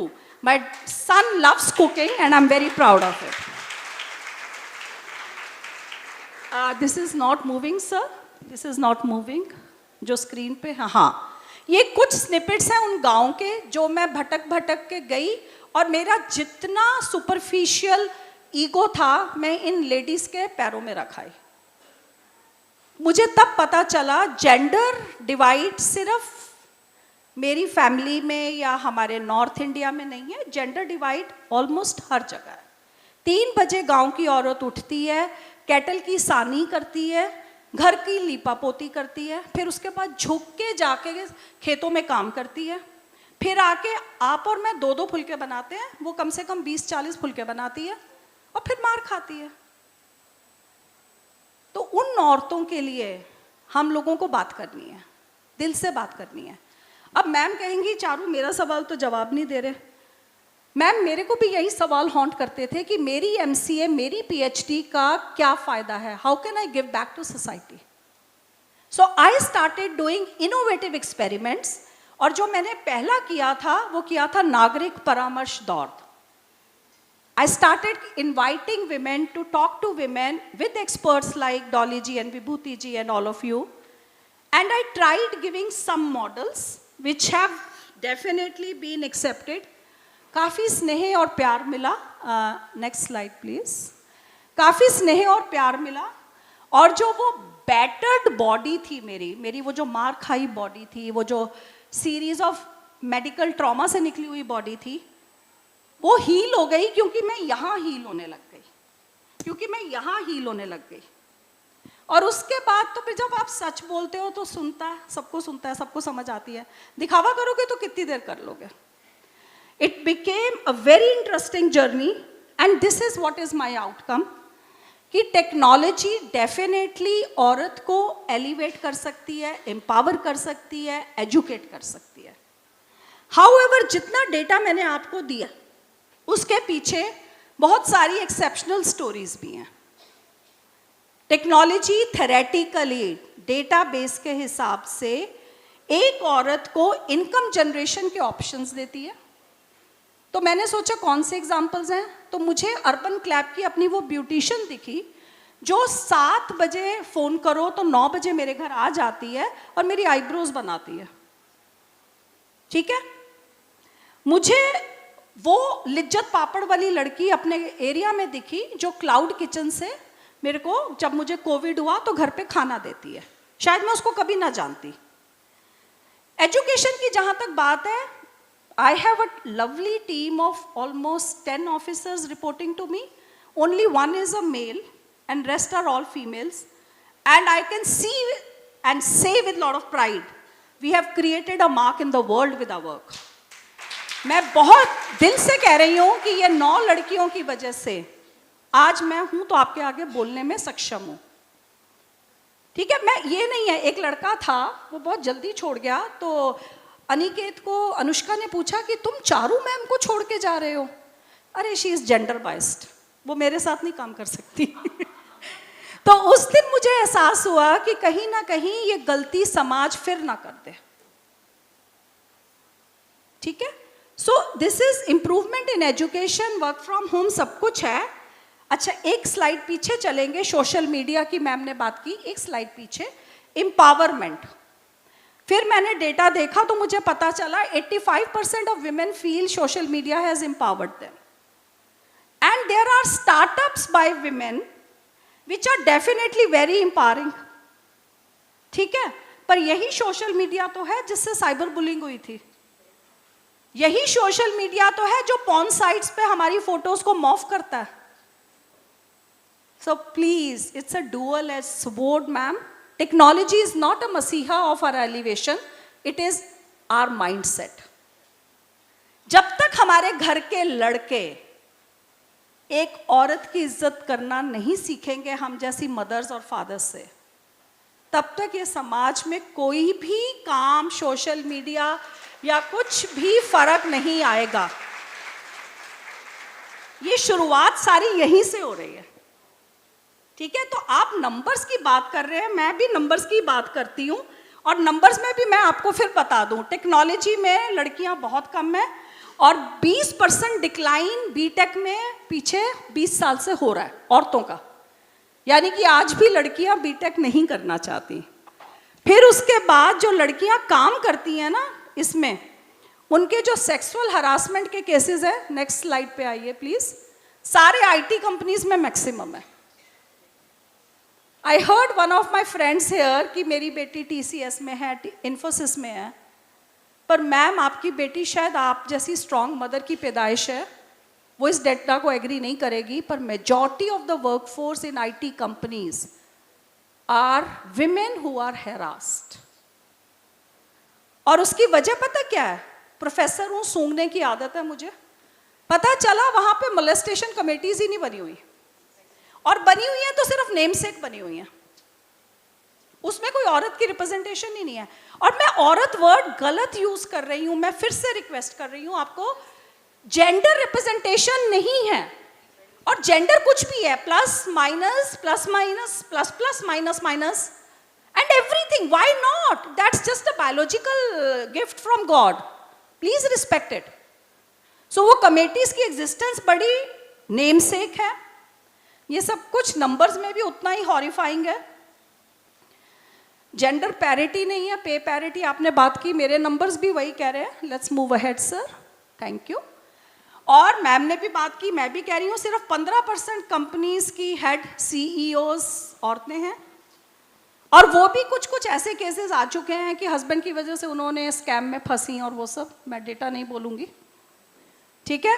उसके बाद आगे भी चलिए. जो टेक्नोलॉजी में औरतें हैं ना, वो जब टेक्नोलॉजी कंपनी में जाती हैं तो क्या काम करती हैं? एडमिनिस्ट्रेटिव. वो भूल जाती हैं कि वो प्रोग्रामर थी, वो भूल जाती हैं कि उनको बहुत काबिलियत है फाइनेंस हैंडल करने की, for reasons best known to our society. So moving ahead, there are many challenges. मैं रिपीट नहीं करूंगी. I want to hear my other speakers also. This is one slide I love because Ishita, my daughter, and I have made it together. So we tried mapping कि औरत की ज़रूरतें क्या है. वो औरत चाहे रूरल है चाहे अर्बन है. आपको वाइट सर्कल में दिखेगा. I'm just reading out for my eminent experts. औरत की सबसे पहली ज़रूरत है एजुकेशन एंड कंटिन्यूस ट्रेनिंग. औरत की दूसरी ज़रूरत है हर health issues. That period of the day, that period of the month, कौन बात करता है? आज भी सैनिटरी नैपकिन्स काले बैग में आते हैं. क्यों भाई? ऐसी कौन सी चीज है जिसमें शर्म आ रही है हमें? ठीक है. So health issue is a very big issue. Safety of a women. Biologically you can mother a child, hence if you are molested और raped you will be damaged forever. Health इसीलिए important है ना हमारे लिए. तो क्या करना चाहिए? सेल्फ डिफेंस सीख लो भाई. मारो मुक्का एक दे के वापस. And let me also share with you, this is my time of reckoning. आधी molestation तो घर में ही हो रही है. आपका चाचा, आपका ताया, आपका दादा, आपका ट्यूटर, आपका डांस टीचर, पहले तो उसी को मारो एक थपेड़. और प्लीज एक चीज और बोलूंगी सेम बात में. उद्भव मेरे बेटे को ट्यूशन टीचर ने मोलेस्ट किया हुआ है, पर क्योंकि घर में एक फायर ब्रांड थी, he had the guts to come and tell us and I threw him out immediately. Maybe my daughter could not tell me that. So it is not female are going through all this. It is that we should be more cautious as parents or caregivers. Okay? Banking is another employment need. Livelihood is another. Household operational management. Now here I differed with my daughter when she said, "Mummy, आप करवा चौथ क्यों रख रहे हो?" So I told her, मेरा एक अंदर छोटा सा रूप है जिसे पसंद है सजना, जिसे चूड़ियों की खनक पसंद है, जिसे आलता पसंद है, जिसे तैयार होना पसंद है. वो हक मेरे से मत छीनो. और अगर मेरा मन करता है तो मुझे करने दो, तुम्हारा नहीं करता तुम मत करो. तो हमें ये बोलने और एहसास करने की क्षमता भी तो होनी चाहिए ना. कुकिंग करना मैम गलत नहीं है, प्लीज. सजना बुरी बात नहीं है, पर हमारा जो बिगर ऑब्जेक्टिव है वो क्लियर होना चाहिए. So please identify yourself. और उसके बाद बाकी सारे इश्यूज आते हैं. I can not go into it. It's a vicious cycle. Let's go ahead. Let's go ahead. Not much data should be revealed at this point when we are almost halfway through. So it is, एक बार जो फंस गया ना वो reinforce होता जाता है और वो वापस फंसता चला जाता है. एक बार बस पुश करके तोड़ दो इसको, एक बार सिर्फ, और फिर आप राइट साइड से पीछे आना बच्चे, राइट साइड से लेफ्ट साइड पे आ जाओगे. इससे भी पहले एक साइकिल बनाया मैंने. हाँ जी, ये विशियस साइकिल है. अगर आप डिसएम्पावरमेंट की तरफ आ गए तो आप उसी लूप में रह जाओगे. एक बार एक कंटेक्चुअल फैक्टर को ब्रेक कर दो. सभी ने ये इंस्पायर किया हमें यहाँ पे. फिर आप राइट साइड से लेफ्ट साइड पे आ जाओगे. और जब आप लेफ्ट साइड पे आ जाओ, now this is my last submission to each of you. जब आप लेफ्ट साइड पे आ जाओ, आज मेरे से प्रॉमिस करके जाओ कि आप अपने साथ अपनी जुड़ी हुई एक व्यक्ति की मदद करेंगे. प्लीज, चाहे वो मेल है, चाहे वो फीमेल है, चाहे वो जेंडर न्यूट्रल है, व्हाटएवर, अगर आज आपने वो साइकिल तोड़ दिया मैम, तो वो साइकिल तोड़ने के लिए किसी एक की अगर मदद करोगे, that is the only good thing you are giving back to society. और उसमें वो मेरा थंब रूल याद रखना, gender is just a biological problem given by God to continue this earth, this सृष्टि. उससे ज्यादा जेंडर का मायने नहीं है. मैम ने मुझे एक और क्वेश्चन पूछा कि सोसाइटी में, ये काफ़ी स्टडीज़ हैं जो मैं आपके साथ शेयर कर सकती हूँ, but I am yearning to hear other two speakers also, so I will not take the shine out of that. Please थोड़ा सा आगे दिखा दीजिए. एक स्टडी आई वॉज नहीं, हाँ पीछे, ये जो छोटा बच्चा है, एक बीबीसी की स्टडी थी कि बच्चों को जेंडर न्यूट्रल कपड़े पहना के कमरे में छोड़ दिया गया, लड़की को लड़के के और लड़के को लड़की के, यानी कि एक्चुअली सबको बराबर कर दिया, लड़की वाले भी नहीं, और खिलौने दे दिए. So there were many girls dressed up at boys who picked up helicopters, who picked up those building blocks, and there were many boys in that who picked up dolls. So please, ये society बना रही है problem. And another study, let's go ahead. Another study showed reinforcement की power. एक group को बोला गया, कुछ प्रॉब्लम दे रहे हैं आपको, इट्स अ मैथ्स प्रॉब्लम, पर लड़कियां नहीं कर सकती, and that group failed. Another group को बोला गया, you are a bright group and you can do this, and everybody performed. You understand the power of reinforcement. आपने सिर्फ अपनी मेड को कहना है कि बच्चे तुम मार खाना बंद करते, बस उसके बाद देखना वो सेकंड ग्रुप की मेंबर बन जाएगी. So don't give that कि नहीं तुम्हें बसना है, करना है, all that stuff. Last point, lot of technology is still not very women friendly. You know, when I was trying to evolve this slide, I went back to पीछे चलिए थोड़ा सा, आगे थोड़ा आगे, sorry, forward sir. I found there are many health kits in their initial stages. I'm just reading, next please. ये भी एक एक्सीडेंट औरत के इसलिए होते हैं क्योंकि कार सीट्स हमारे हिसाब से डिजाइन ही नहीं हुई. Many women die in car accidents only because the testing was done on male mannequins for their sizes. Okay, so next please. Yes, हाँ इसको थोड़ा सा करेंगे stable up. Yeah, and even the palm size जो पहला mobile शुरू में बने थे, they were not made for women palms. इतने बल्कि थे कि हमारे वो और भारी पर्सेस में वो भारी फोन डालने पड़े. किसी को याद ही नहीं आया कि औरत का फोन इतना सा होना चाहिए. ठीक है, तो आगे चलते हैं. हाँ सर, ये वाला स्लाइड इस पे रोकिएगा, पूरा दिखा दीजिए, पूरा दिखा दीजिए. So I am just reading out the data for you. This said when Siri was initially designed, पहले तो प्रॉब्लम ये सिरी एक लड़की क्यों बनी भाई? There is an option now, not initially. May I help you was supposed to be a female voice. Isn't it itself a gender issue? Okay, so anyway, when Siri was asked, how do I solve sexual abuse or physical abuse? You know what was the answer of Siri? Sorry, I don't know what is that. Why was that? Because there were probably all male technocrats sitting there designing those systems. Okay, let's go ahead. इसी का नहीं sir, इसी का second portion slide का. हाँ, हेल्थफाई report, जब हेल्थफाई एक वो है ऐप है, एप्पल का हेल्थ किट था पहले वो, तो उसका क्लेम क्या था? This is very interesting. Please technology नहीं लेके आऊंगी तो मैम बुलाएगी नहीं फिर से. So technology component health app था which says it tracks every important matrix of the human body.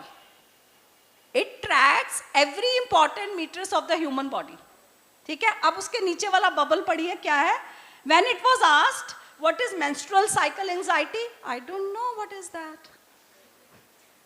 Imagine 50% of us are women and this app doesn't know what is this. Okay, so why? That is why we should come more in technology field. We should design more technology centric outputs and innovations. Only then profit se dekho to 50% market is captured, because now you have something that addresses women. और अगर आप socially देखो तो more women are empowered. और अगर आप biologically देखो तो मोर लाइव्स आर सेव्ड. सो हर तरह से you are able to have overall boost of efficiency when women is involved at decision making stage, and not just payroll information system, not just inventory management system. My last slide, we could go ahead, ये आप आराम से पढ़ लेना अगर पढ़ने का मन हो, नहीं तो भूल जाना. आगे आगे चलिए, बहुत डेटा है इसमें, but I will, yeah, this is my final slide. Again the same thing, all of us in this human form have half of male, have half of female, or maybe 70% of male and 30% of female, whatever, and some part of us which is gender neutral. Let's exploit that. Let's not create a society जहाँ gender की वजह से किसी से ठीक से बात ना की जाए, उसे नौकरी ना मिले. तो करना क्या चाहिए? सारी टेक्नोलॉजी फर्म्स में हमारा जेंडर मास्क कर दो, हमारा नाम मास्क कर दो, बट ओनली आफ्टर इंश्योरिंग कि इंटरव्यू के टाइम जब एप्लीकेशंस आई हैं तो उसमें equal distribution of male female and gender neutral classification है. नहीं तो इंटरव्यू कैंसिल कर दो. Every interview should have equal representation of male female and gender neutral class. And then when the interview is being shortlisted, उस time shortlisting करते हुए सिर्फ मेरा प्रोफेशनल प्रोफाइल देखो. Don't look at my gender clause. नाम से भी पता चलता है ना, आशा फीमेल होगी, मुकुल आदमी होगा. तो या तो घर में नाम बदलने शुरू कर दो, और या फिर उसको मास्क कर दो और इंटरव्यू पे सिर्फ मेरा प्रोफेशनल देखो. As a result I might have a gender neutral society where no male is scribing, no female is scribing, and no gender neutral person is scribing. Thanks a lot.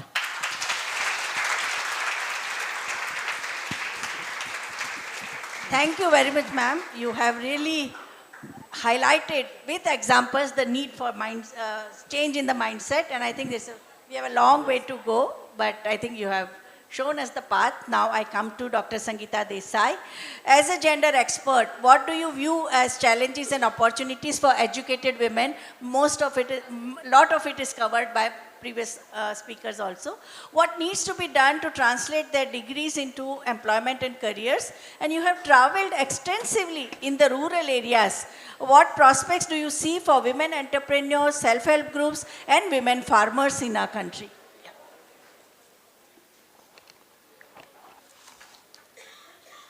Hello. First of all, my heartfelt gratitude to KES for calling me, for inviting me to be a part of this eminent panel. Some of them are my mentors, some of them have been inspirations in my life, and I really am thankful to be standing in front of you. I see a lot of, it becomes very easy when you are almost at the end of the panel discussion, because most of the important points have already been covered by the experts. So my life has become very easy actually. So I won't take much of your time. On your screen you can see, and I see a lot of young women, I see a lot of young men, women, because we are talking about women and work and the challenging opportunities. I think these are the three questions which women are asking. One, where are my job opportunities? Are there job opportunities? Because we see that a lot of unemployment. So the first question women is asking, are there any job opportunities? Second question, and it has been covered pretty well in the gender parity gap, why am I paid less, whereas someone else is getting paid more because of the gender? And the third, and this aspect has also been covered, is how will I manage work, especially after marriage, after kids? And I think Professor Nandita Mondal has explained with her own example why women are out of workplace once the marriage and once the kids come.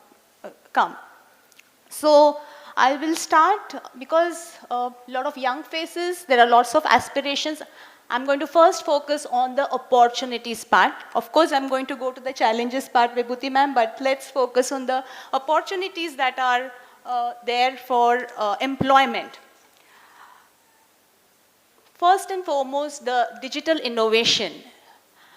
And we see a lot of startups happening because of this digital innovation. And one of the examples that I can give, most of you would be using Google Maps, right? Everybody out over here for traveling purpose would be using Google Maps. But because of Google Maps, there are lots of other small and big startups that have happened. So Uber driving, Ola, even for that matter, Swiggy, Zomato, kind of delivery, food delivery apps have started because of digital innovation. So India is right now in the midst of digital innovation, and lots of companies, startup companies are coming up. Which are the other sectors? And digital healthcare, digital education companies. I'm sure you must have heard of Byju's and the White Hat Junior, where there, because of the takeovers and because of coding and because of the marketing, there are lots of employment opportunities, which young women have also started, because online, we have moved from an offline working space to an online working space. Finance and banking, of course, finance and banking was always a sector where women were employed more, but again, there are lots of opportunities. The third sector, which is booming, and you can see, is the e-commerce sector. So Amazon, Flipkart, Myntra, it is expected to grow by almost 141%.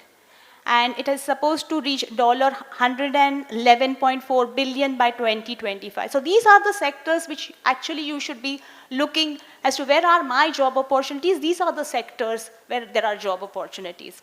Next is the food processing industry, which is supposed to generate almost 9 million jobs by 2024. Travel and tourism, the made in India concept has really taken shape, and it is expected to reach almost $512 billion by 2028. And how many jobs? It is supposed to create almost 53 million jobs by 2029.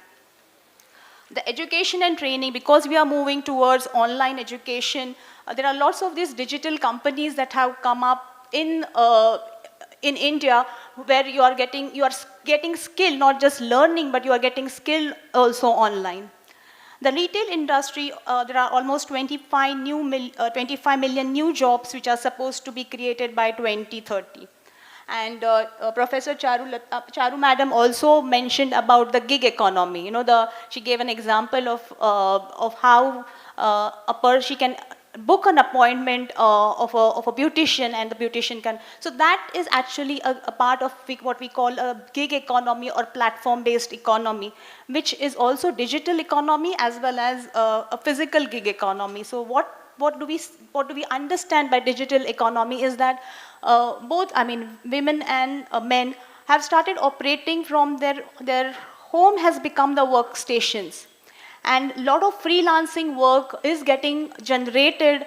They meet their employers online, and the work is also getting done through online spaces. So that is a digital online space where there are opportunities that are coming up. And of course, we know the physical gig economy, which we know is the Swiggy and the Zomato. These platform-based works is going to increase phenomenally in the next decade and more.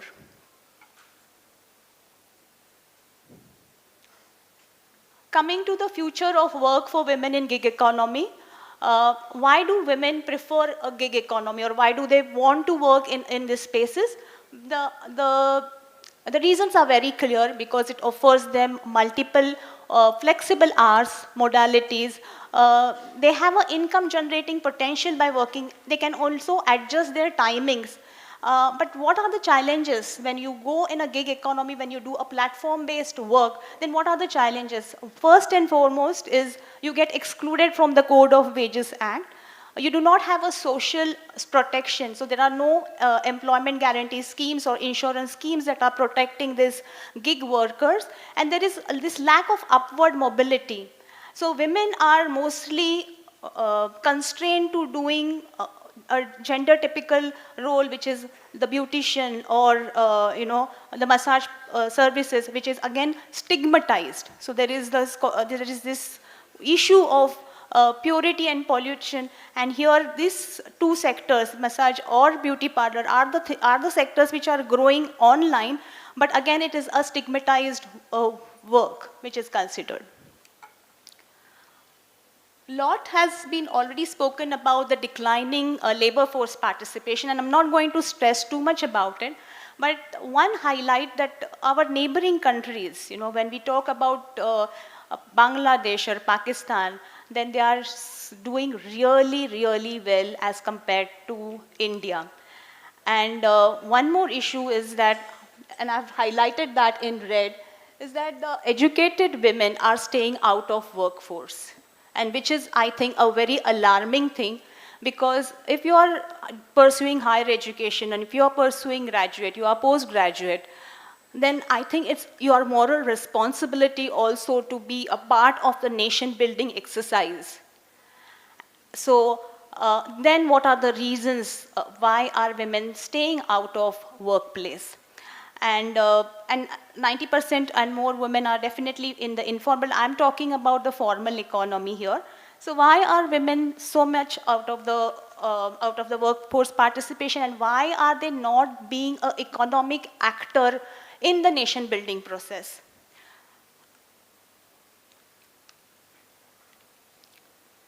So some workforce participation challenges that I have highlighted for the urban and educated women, which has been covered, just glancing quickly over it. There are mobility and safety issues. If you are not feeling safe to work, if the train that the transport that you are using, if you are physically and sexually harassed while going to work, this also results in low workforce participation, because it really puts you off the kind of threat that you experience, that also puts you off from joining workforce. There is disproportionate amount of unpaid work, and it's also discussed in detail. But lack of affordable and accessible quality crashes. If you do not have a strong support system, women are left out of the workforce. Again, a disparity in the work performed. There is a mismatch with your education and your skills. And as you rise in the social hierarchy, in the caste as well as the social upward mobility, then always the men say to the women, अब आपको घर बैठना है, अब मैं ठीक से कमा रहा हूँ. But these are the reasons why there is a low participation. But also one of the important reasons that have been highlighted is the data getting captured right. I was doing a training in Uttarakhand yesterday, and everybody said, the women out over there said, पर हम तो काम कर रहे हैं, हम तो agriculture में काम कर रहे हैं, हम फार्म में सब हम ही मैनेज कर रहे हैं, तो आप ये डेटा गलत क्यों बता रहे हैं? So somewhere I think it's also the problem, the way we are capturing data. There are certain work categories which are not being captured. Your own production item, own consumption items are not getting captured in the workforce, in the production. And hence I think the data where women are saying we are part of the workforce, but it is not reflecting in statistics. Another issue is also the way the statistic organization, they have come up with in the new conferences, they have come up with a different way of calculating data, but probably India is still using the old format of capturing it. Also, women, especially in the rural areas, they are part of the dairy production, they are part of home-based work, and they also say that हम काम नहीं कर रहे. So there is some issue out over there on the gender norms also as to how you are trained to think, how is your social construction of thinking, whether you are working or whether you are not working. I'm coming to time poverty, and time poverty is a concept which women experience, and they experience not just in rural areas but even in urban areas. The Time Use Survey, which says that women spend more than 300 minutes a day in doing unpaid activity. Now, if you are going to spend 300 minutes a day in unpaid activity, how much time will you be left in doing a paid activity? Because you are taking care of the household, caregiving, and all the other things which are necessary to run the house, you're supporting somebody else to make that money, but you are not making money. So what are the consequences when women experience time poverty?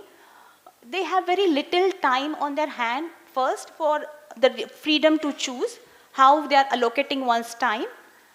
There is no room for leisure, but the fundamental aspect is that it undermines women's human rights, since it undermines women's agency and ability to make choices. Because of this immense burden, women are not able to further their education, they are not able to upskill their skills, they are not able to take or make use of the employment and the entrepreneurial opportunities that are there, and they are not able to raise their skills, they are not able to have a good health, and all of this time poverty is actually adversely affecting the workforce participation. Okay. Quick findings from McKinsey. This is actually McKinsey's report where they have talked about what challenges women are facing in corporate. Definitely the gender parity, the gender wage gap is there, and the sexual harassment. But apart from that, what has happened during the pandemic, a quick run through that. Because they have said, because broken rung is still holding women back. That means if there are 100 men who are getting promoted, there are only 86 women who are getting promoted. So if your baseline promotional aspect is itself low, then at the top level, there are very few women taking decisions. Next, they talked about is the burnt out rate, about women getting burnt out more during this pandemic, because they said that 42% said that they have been often or almost burnt out compared to 32%, and this burnout ratio is because they were supposed to, because the organizations thought that they are a nurturer, they are supposed to take care of their teams.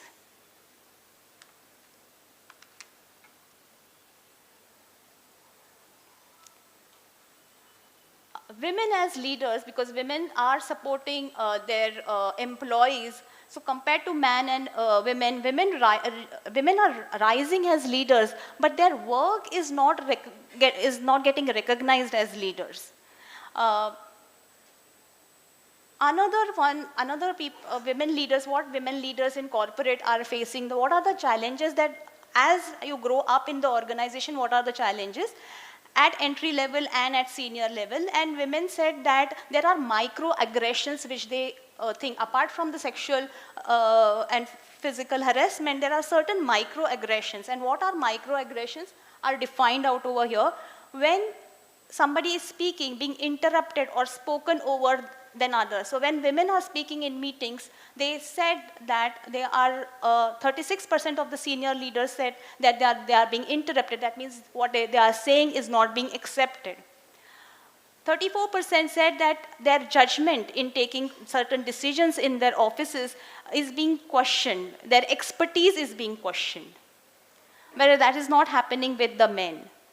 And others have actually commented on the emotional state, on the emotional state of a woman. Just because of a woman, you are having this outburst. No, that kind of findings the McKinsey report has talked about. About intersectional experiences, and this is about the only and the double only. So they are talking about being only woman in the corporate is one aspect, and being double only is being women and being lesbian and bisexual women. So these intersectional experiences are also giving a difficult or having these are the challenges that women face. And here is the quote that one of them said, I told my co-worker that I'm gay and I'm married to a woman, and he said, whatever you do, don't tell your manager because he's homophobic. Lesbian and bisexual women often face this disrespectful and othering behavior in the workplaces. So these are also some of the microaggressions and intersectional experiences that women who are lesbian and bisexual, and they have also talked about women from of minorities and from other races, they also find some kind of, and here we can compare it with India also, because women who are from a different caste, from a lower social caste, also experience this kind of microaggressions in the workplace, even in the corporates. The question is, can educational degrees give us guarantee? Can it give us jobs? Because this is a question that we all have to face. And Nelson Mandela, I'm going to quote Nelson Mandela here, and he said that education is the most powerful weapon which you can use to transform the world. And we are living in a VUCA world, VUCA and Bani world, which is fastly changing. It's volatile, uncertain, complex, ambiguous, and Bani is basically brittle. No. We have to go to the next. Yeah. The previous slide, why is it not coming? Yeah, this slide.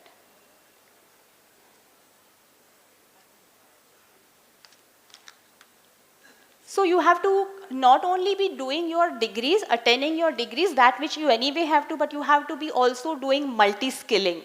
So, and these kind of sessions, I see a lot number of students attending. I think it's creditable to the college for attending this, for organizing, because actually this is also a part of learning.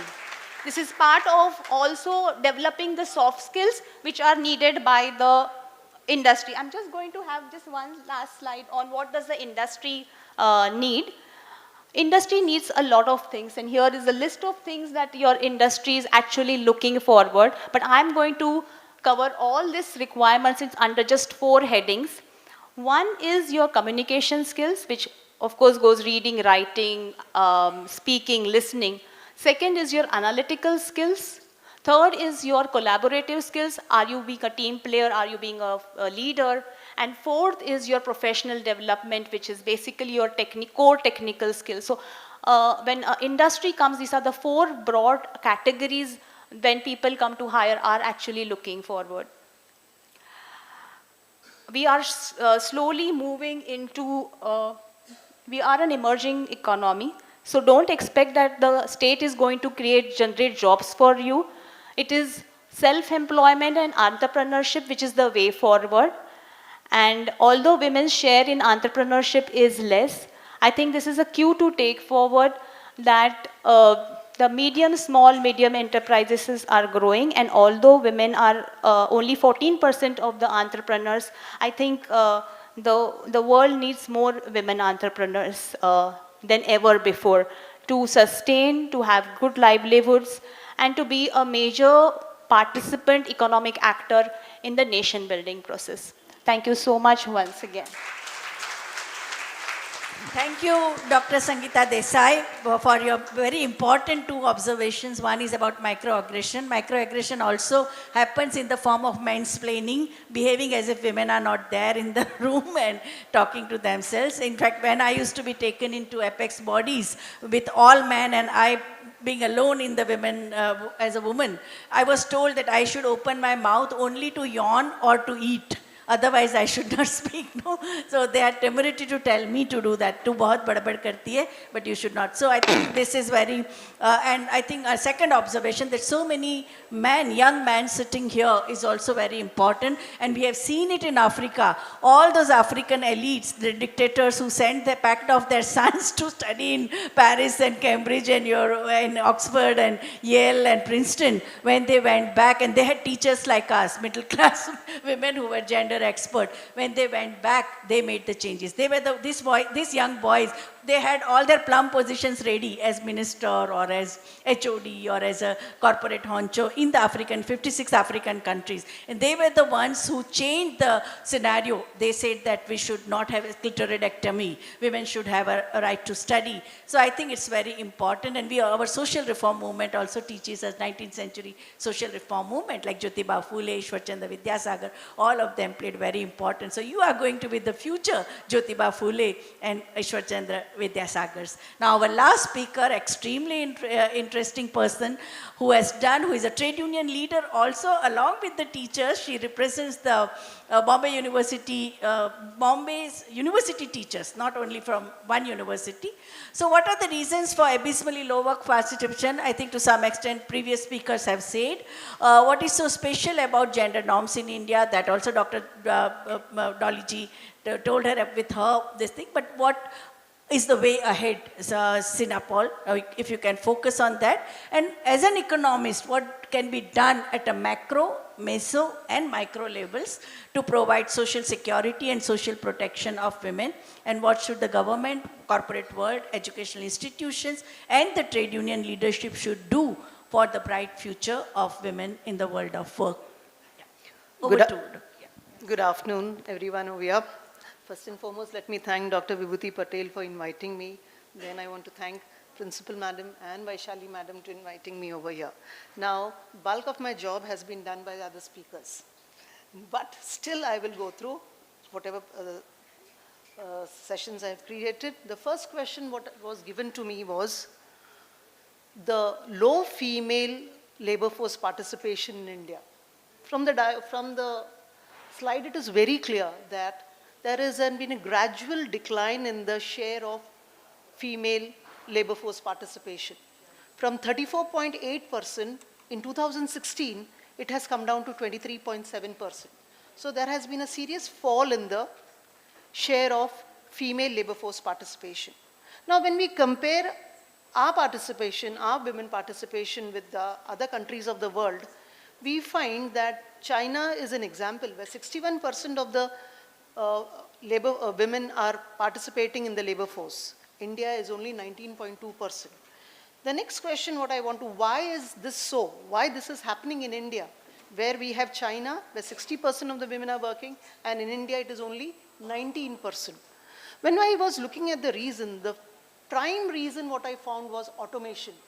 Automation in India started in 1960s, and this automation was started in textile, jute, mine, and also in agricultural activity. This was the prime reason why we find there is such a huge drop in women participation. The second reason what I have noted is the unpaid family work. Now, a large amount of our women time is devoted for collection of fuel fodder, or contributing to the family enterprise, or taking care of the elderly, or cooking and cleaning, and there is very less time left for the women to take up any professional job. Now, another aspect what I was looking at is workforce participation rate by industry in rural India. Here also the story is the same. There has been a steady decline in the share of women, whether it is agriculture, manufacturing, but there is some difference in construction and service where we find there is an improvement in the share of women. Now, again, men also there is a fall, but the fall is not so bad. Now, the question is why there is such a drop in female workforce participation in rural India. From 46% in 1987, it has gone down to 23%. And in the case of manufacturing sector, it has fallen from 3.5% to 2.5%. As I told you, construction and service, there is an improvement. Now, what are the causes behind this drop of women in the rural sector? First, it is seen that the moment women get qualified and the men in the family get qualified, there is a drop in their participation in the labor force. Second reason is when there is an increase in the household income. The moment the household income increases, again the women are asked to sit back at home. And another third important reason is the marriage. Marriage is also seen as a reason why women stay back. Now, as I already told you, in agriculture sector, after the mechanization of 1966, many of the activities where women were doing, like sowing, transplanting, weeding, all these activities have been taken over by the machine. And there is no demand for women. And that is another reason why there you can see a drop of women participation in the rural area. Now, okay, I don't have activity in the rural area. Can I go out somewhere else and work? Now, all the active job which is available in the rural area, it's not in the near vicinity. I have to go by transport. And this transport facility is not available In good, as we all know, in the rural area, transport is a very big issue. And that is one more reason that women are not ready to venture out beyond their immediate circle. So this is as far as the rural area is concerned, why women are not, there is a drop in women participation. Now the next question is, what is the story about urban India? Urban India also, the story is not different. Here also we find there is a drop of women participation. Now what are the causes? Causes are, first one, social norms around the gender division of domestic work. It is very clear who is going to do what. What is a male member going to do? What is a female member going to do? It is said that in a day, 7 hours of a woman is spent on doing her daily chores like cooking, and what time is left for her? Compared to that, only 30 minutes of the day is spent by a male member in doing these activities. So when 7 hours are out, where is time left for this girl to go out and work? Next is family status. It is said if the girl is working, the family status is impaired. That is one more significant reason that women are made to sit at home. Now, third reason, like in the rural area, lack of job opportunities in the near vicinity. There are no job opportunities. And just Mondal madam just now said, her father said that if you are going to go away, the door is shut for you. And this is a big serious problem even after 20 years. That if you are ready to go outside, you are asked to leave the house. Third, one of the researchers have found out that if a girl is working, 14 to 20% less likely she is going to receive proposal. So it is noted that today I had a small survey in the class. The answer, one of the questions asked by me to the students was, if you are working, is the boy ready to marry? The answer given by the girls to me, no. She was quoting her own sister's case where the boy said, I'm ready to marry you provided you leave the job. So when such kind of scenario is there, where you will find a women working. Next, now how do Indians view gender roles in family? Now this is a research which has been done by Pew Research Center. 2/3 of Indians believe that the wife must obey order of a husband. And the worst part is, wives also believe that the woman should obey her husband's order. And third of the adults feel that the child caring should be primarily handled by women. Third, 43% of the Indians believe that earning is the activity of the male members, not the female members. Now, how can you bring change in all this? What action should be taken? According to me, we all know the Panchayati, the 73 Constitutional Amendment Act, which gave 1/3 representation for women in position of local leadership. There are a lot of faults. We all know there are dummy women leaders created. But despite that, there are certain positive points which has been done by this amendment. What are the positive points? Women are more confident in reporting crimes now. For example, if there is a women sarpanch or there is women leaders, women are more forthcoming to report the crime. Second, they are looked as educational and career aspiration for adolescent girls and their parents.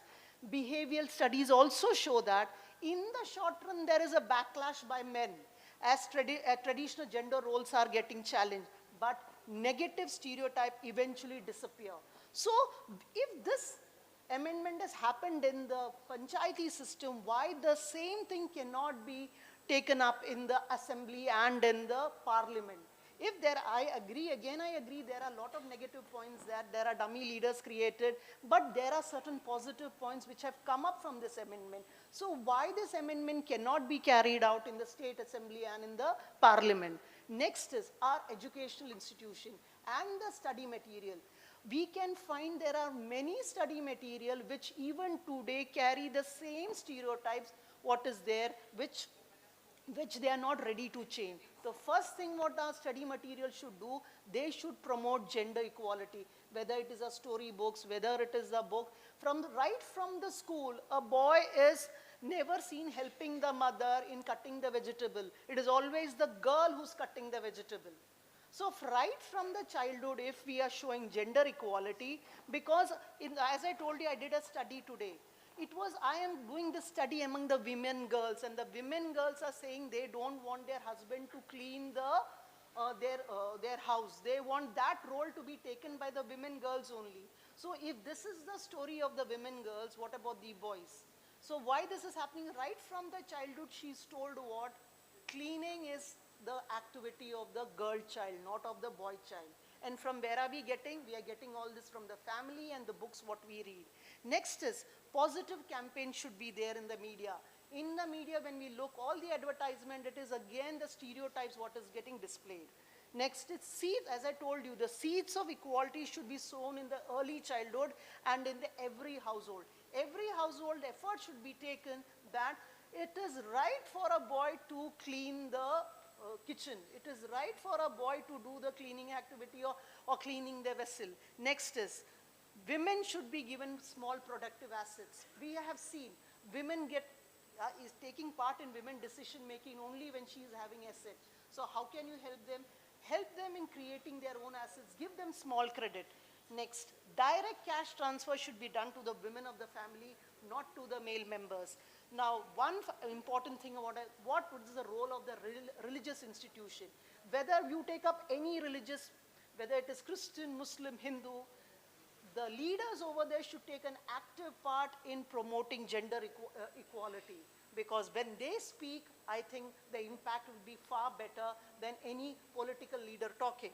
The next question given to me was action the state should take in order to change the mindset of the family members, employers, society at large. Now, first, I want the government to appreciate those employers who are taking women on a large number. Now, one of the panelists said, one of the question asked that if will you go on a maternity leave? All these questions will stop if there is some kind of recognition by the government for those employers who are employing women in large number. Next is, states should engage in propaganda campaign to promote gender equality. Local communities should appreciate family members who encourage women to work. And the best is the action to be taken, severe action should be taken against the violators of women's rights. Next question given to me was, what action should be taken to improve women's participation in the Indian economy? Now, 3 subtopics were given. One is the corporate. Now, first thing is, every institution should have, in the highest body, should take up a decision of gender equality. The gender equality is not which should be taken at a lower level, but the managing director, if it is a corporate, the decision of gender equality should come from above, not from below. If there are stringent messages given from the above that no violation will be done, it will be carried out throughout. Next is a comprehensive equal pay policy. Many of my panelists just now said, co-panelists said that even today, after 75 years of independence, gender parity, wage parity is not there. And here, every action should be taken against those companies where parity is not there. Next is, just now it was pointed out that sexual harassment is one of the issues which are faced by women employees. Now, after Vishaka judgment, internal complaint committee was created. But the question is, whether are they taken seriously in the private sector? No. In many of the companies, ICC is not implemented earnestly. If a women employees are having a problem, where she has to go? She has to go to the HR. And this is not the way. It has to go to a proper cell, and that proper cell should be having a neutral members also. Next is, one of the big issue is safe traveling. Corporate should ensure that they should provide safe transport for their women employees. Menstrual leave, one of the big issue which women faces during the menstruation. This has to be taken care, and menstrual leave should be, even though initially there may be a lot of negative thoughts from the male members, but the company should give leave for. Next is paid maternity leave. Even after the Maternity Act saying 6 months of leave, many of the institutions do not follow. Promotion and career development opportunities should also be there for the women employee. Now, what action should be given by the government? Many laws are made, but are they implemented earnestly? So this is what the government should do. All, for example, the Maternity Act, the CCI, so many things are there, but they should be implemented with lot of interest. Improve. One of the reasons why women are away from the workforce is automation. And after automation, it is noted that the men were trained, but women were not trained. So how can you get back the women into the job is you give training to the women. Next is improve the availability of public transport. This has been repeatedly been pointed out by various research. One of the reasons why women don't want to travel out is because public transport is not safe. Reservation policy. The way reservation policy is there in the panchayat that 1/3 should be reserved. Similarly, educational institution or the corporate office, there should be reservation for women employee. Hostel facility. Though one of the reasons why the people don't want to move from one city to the other, one village to other, is there is availability of hostel facility is not there. Tax break should be given to the women employees, also to the corporates who are providing women to job to women. Next is what action should be taken by educational institution. Educational institutions should promote gender equality in the curriculum. Even after so many efforts have been, in many of the curriculum, this is not the concept which is discussed. So curriculum should focus gender equality. Now, why one of the reasons why girls do not get job or boys do not get job is because there is a difference between what is trained and what is the need of the office. So train students as per as the job requirement. Thank you. Thank you, Dr. Sina Paul, for making a very, very strong case in favor of women's rights. And I think women's rights are human rights that we all had accepted in 1993 Vienna Convention. And I think from brilliant, erudite, and comprehensive presentations by all 5 panelists, starting with Ms. Dolly Thakur, Professor Charu Malhotra, Dr. Nandita Mondal, Dr. Sangeeta Desai, and Sina Paul, what has emerged is the 4 important issues. One is change the gender norms. Number 2, change the mindset. Third is a personalist political, whatever you are doing in the public, whatever rhetorics are made in public, they have to translate into your personal commitment. All the gender commitments should translate into the actual commitments in the praxis, and change begins with self. So with this note and very optimistic note, we end this panel discussion. I once again thank all the panelists for their very, very studied and it had both head and heart. So I am really very, very happy that this GenderLogue has been a grand success. Thank you.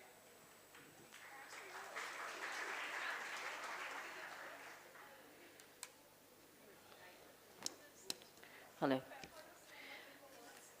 Thanking profusely our panelists and moderator for asking the right questions, and my panelist for such a heart-to-heart conversation and stimulating our minds, broadening our spectrum and horizons of thought process, and also giving us clear data and also a direction towards resolution and point of direction towards resolution. I thank you, ma'am. I thank the entire panelists with the bottom of my heart. Thank you.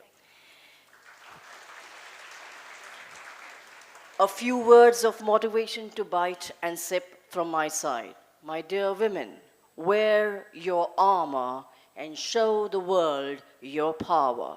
Know that you can be the winner in every single game, earning in this world every bit of your name. Know that there is no stopping you. You are unstoppable, and that you are invincible.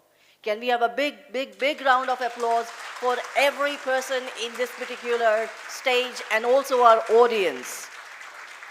I would now request my panelists to be a part of the audience.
And with those words, I call upon the stage my co-host, Mr. Akshay Nair, an assistant professor and a member of WDEC, both humble and ever ready to help.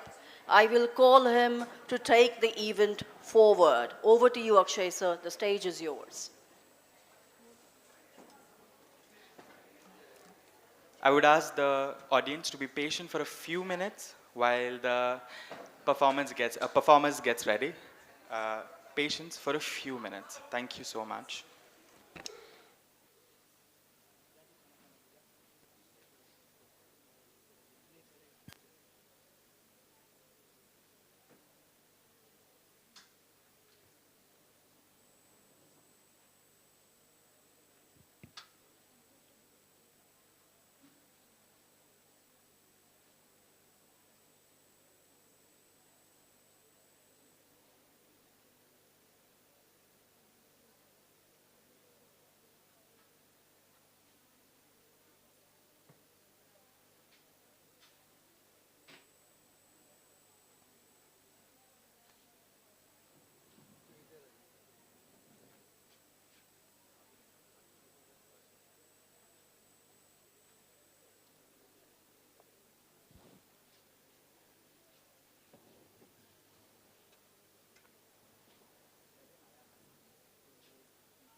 Good afternoon, everyone. I know we are eager to watch the performance. Tweet Foundation, Transgender Welfare, Equity and Empowerment Trust Foundation is a registered body under the Mumbai Charity Commissioner led by 7 trans activists. Their mission to build empowered, self-sufficient and vibrant trans movement in India by wholly caring for the welfare of trans persons, their education, medical treatment, legal standing, and culture and social upliftment. Tweet runs shelters named Garima Graha for every trans person in distress. Today, we are going to watch a beautiful performance by these residents of Garima Graha and learn a little of the story through a dance performance. I warn our audience, some of these scenes that will be depicted will be a little graphic, but unfortunately, that is their daily life. So I request them to be kind and be patient, and please watch the performance. Thank you so much.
झीना झीना झीना रे उड़ा गुलाल माई तेरी चुनरिया लहराए झीना झीना रे उड़ा गुलाल माई तेरी चुनरिया लहराए रंग तेरी रीत का रंग तेरी प्रीत का रंग तेरी जीत का है लाई लाई लाई रंग तेरी रीत का रंग तेरी प्रीत का माई तेरी चुनरिया लहराए जब जब मुझ पे है उठा सवार, माई तेरी चुनरिया लहराए, झीना झीना रे उड़ा गुलाल, माई तेरी चुनरिया लहराए।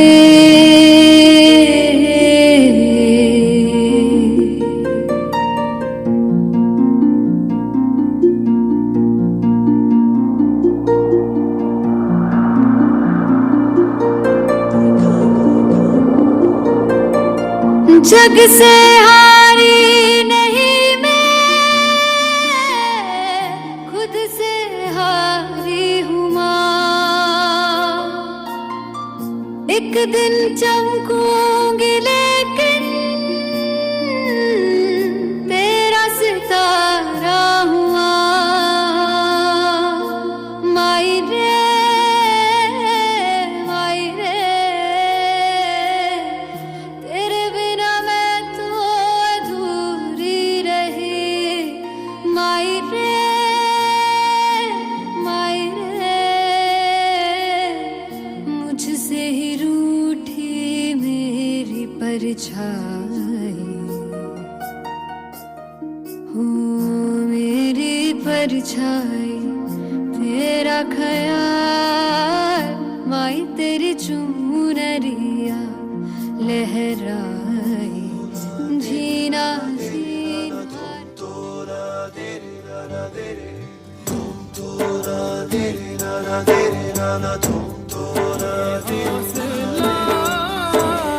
कैसे झुके ये आरज़ू, कैसे रुके मंजिल मुश्किल तो क्या, धुंधला साहिल तो क्या, तन्हा ये दिल तो क्या।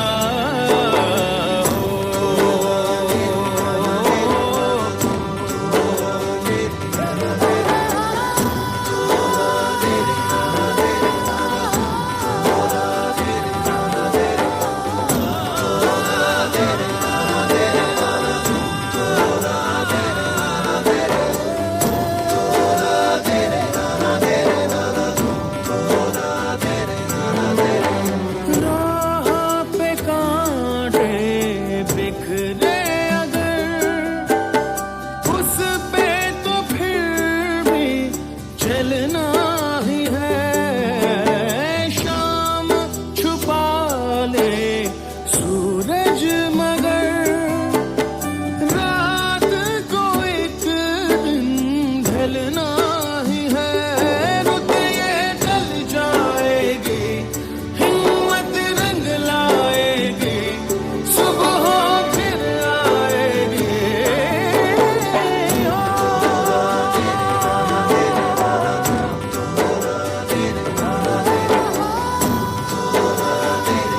ये हौसला कैसे झुके,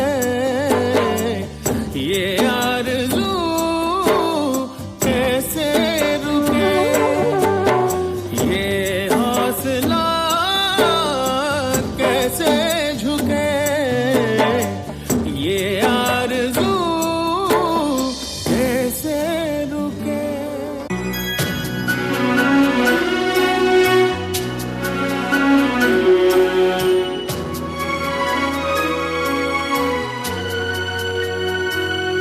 जिस सुबह की खातिर जग जग से हम सब मर मर के जीते हैं,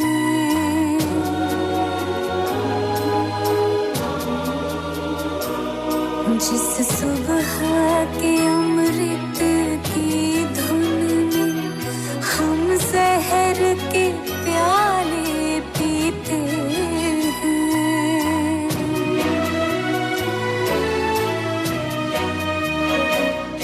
इन भूखी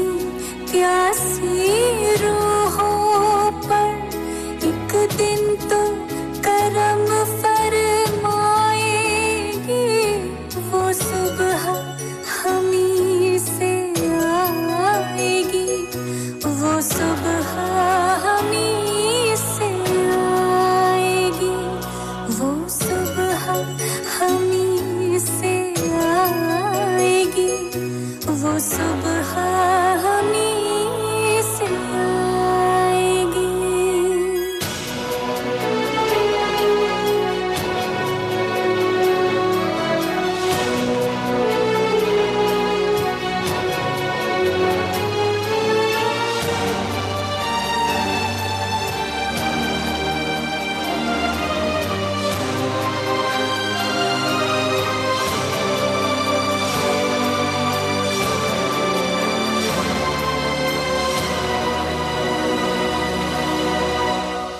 माना के अभी तेरे मेरे अरमानों की कीमत कुछ भी नहीं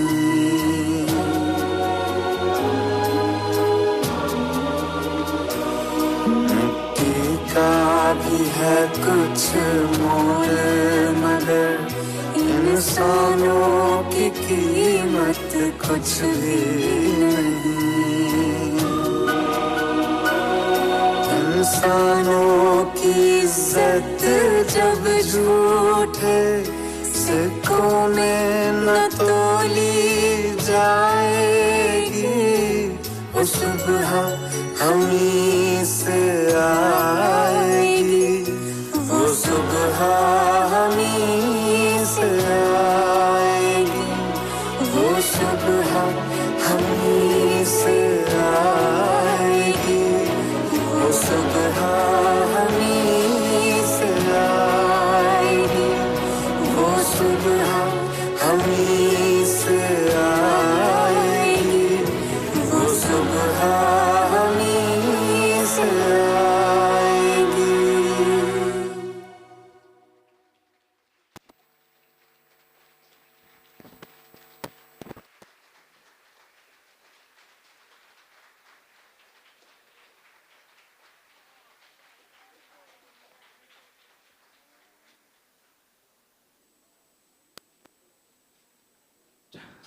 I request CEO of Tweet Foundation, Maya ma'am, to please come forward. She had promised us quite a performance. I think we all can agree that we have learned something, right? I request Maya ma'am to please be in the center. Today she is the center of attention for this performance. I'd like to introduce her, and I'd like Principal ma'am to please come on the stage.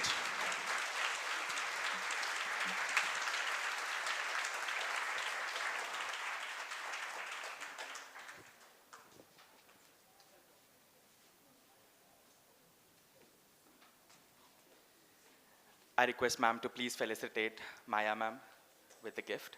A round of applause, guys.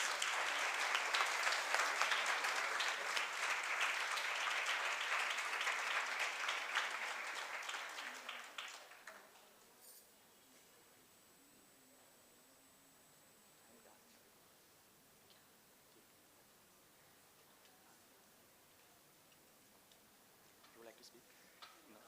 Yeah.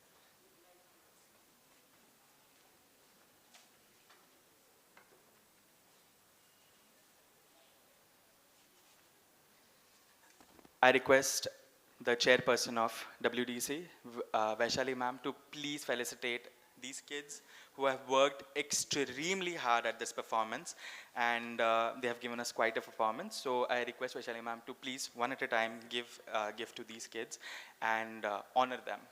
I feel like this, after this performance, they deserve it.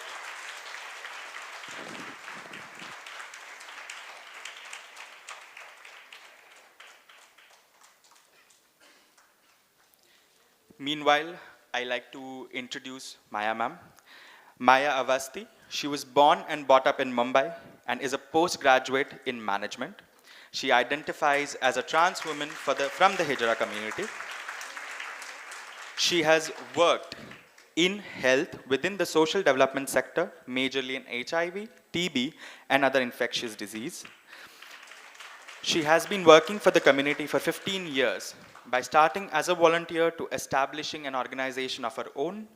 She is also co-founder of Dancing Queens, India's first trans dancing troupe. Also part of the various trans advocacy initiatives. She has worked very closely with Queer Azadi March work in Mumbai.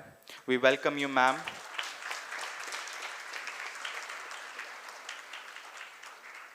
Maya is going to speak a few words about the Tweet Foundation. She'll tell you about the foundation and how you can get involved with the foundation and how you can help them so that they can help many more kids like these. You can also ask any question about the performance or the Tweet Foundation. She'll be available. She's going to get the Q&A after this. Thank you so much. Kids, you can get down the stage. Thank you so much. You can.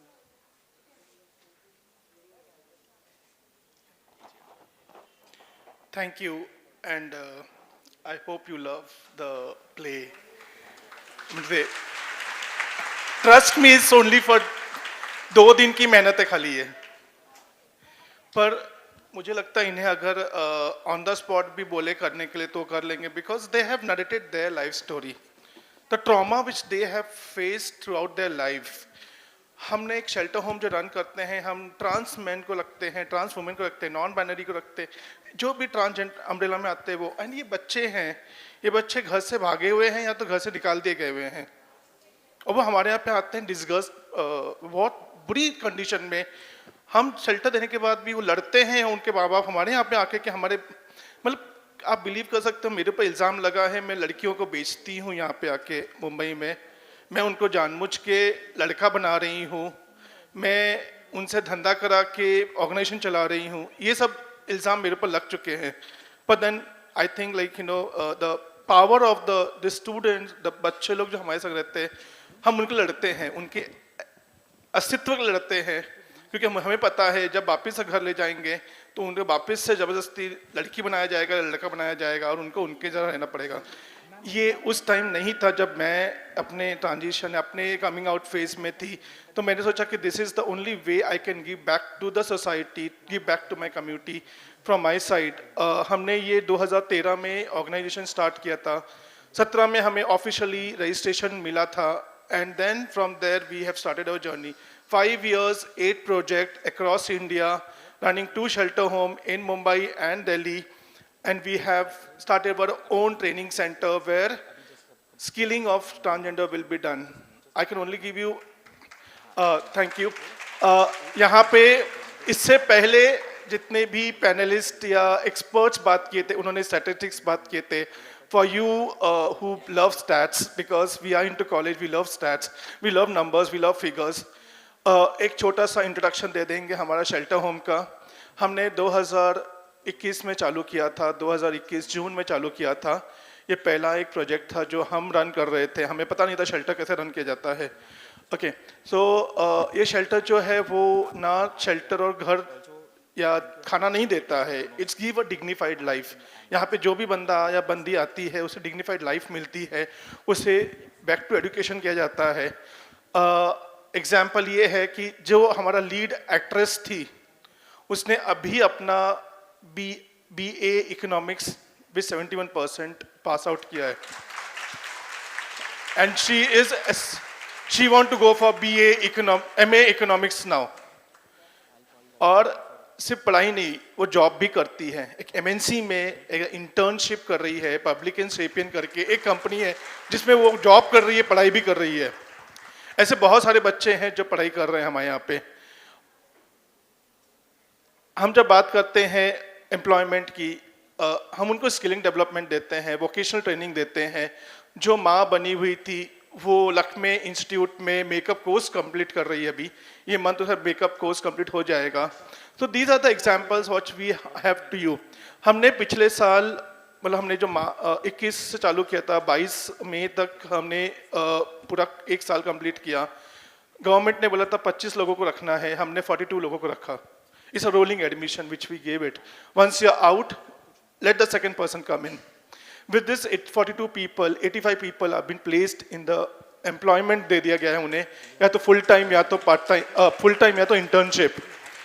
और just for the tokenistic work नहीं है. all the employment is in multinational company, Tata Steel, Public Sapien, Lalit Hotel, Netflix, Soho House. ऐसे नामी गिरामी कंपनियों में हमने दिया है.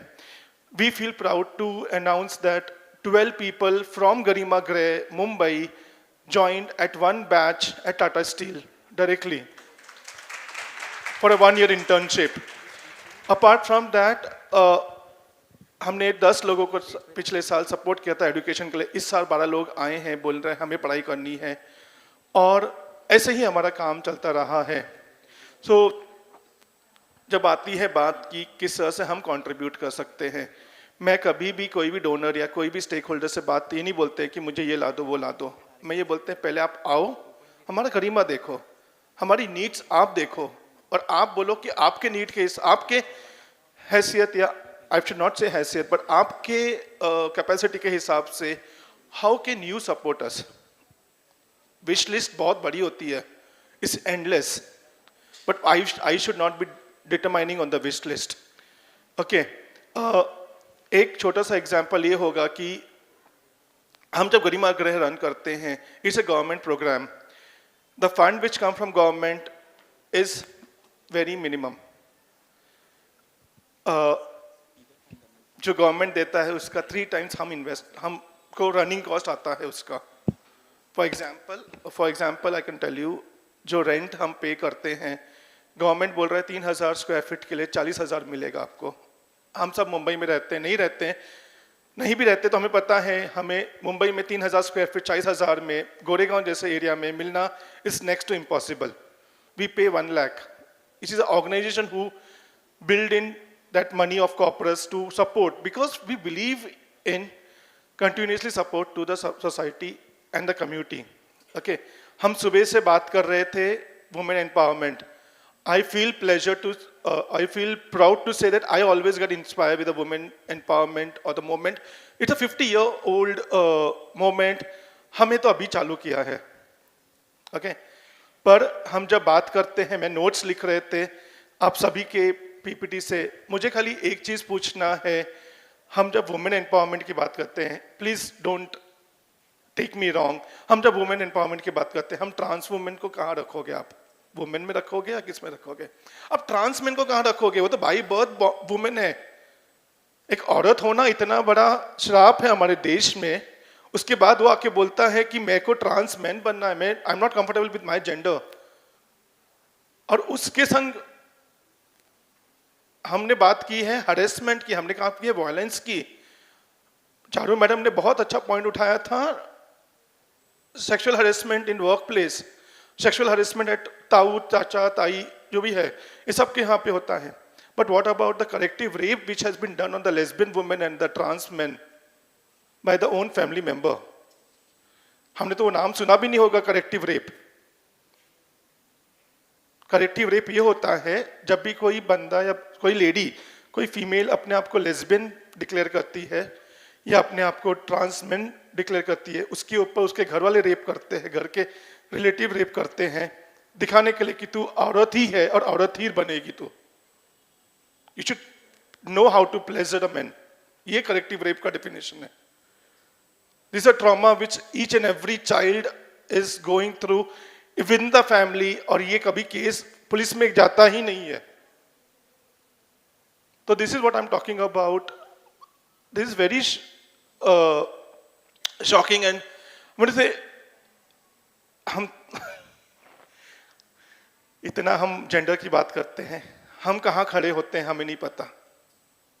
तो before I get into too emotional, let me thank you. Any question?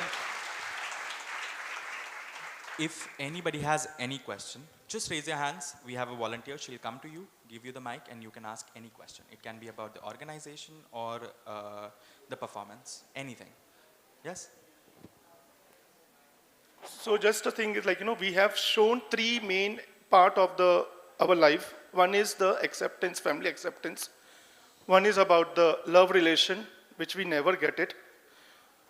ना हमें कोई प्यार करने वाला मिलता है, ना पति मिलता है, ना पत्नी मिलती है, जो भी है। और हमने एम्प्लॉयमेंट के ऊपर दिया है, जो आज की सबसे बड़ी प्रॉब्लम है। तो ये 3 टॉपिक पे बात की आज। We request you to be respectful. Also, Maya uses the pronouns she and her. That is what you will be using. Yes? Thank you so much. So, ma'am मेरा नाम गौतम है, and जैसे आप एक शेल्टर होम रन करते हो, वैसे मैं भी एक शेल्टर होम में रहता हूँ। तो जिस तरीके से आप बच्चों को संभालते, तो आई कैन फील मैं भी वो दौर से गुजर चुका हूँ। सो मैं आपको कुछ ऐसा फाइनेंशियली हेल्प नहीं कर पाऊँगा, बट आई लाइक टू, मैं आपके यहाँ पे आके अगर वॉलंटियरिंग करूँगा तो अलाउ करोगे आप?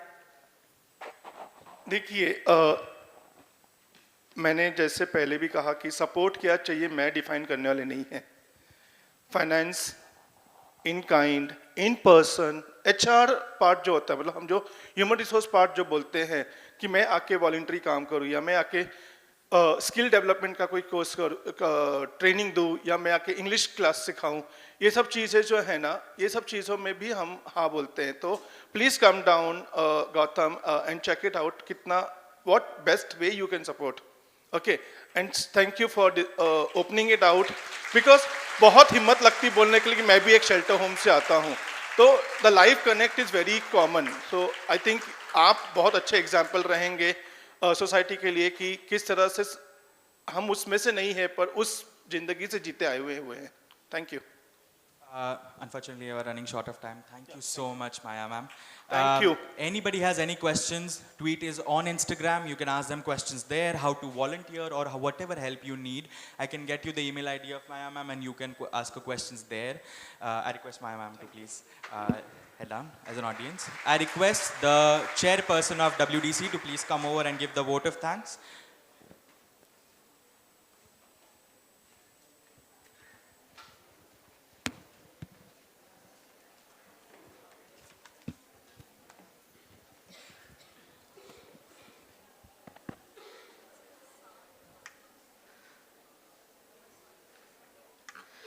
On behalf of KES family, I take the privilege to thank everyone whose contribution and efforts have made this panel discussion a grand success.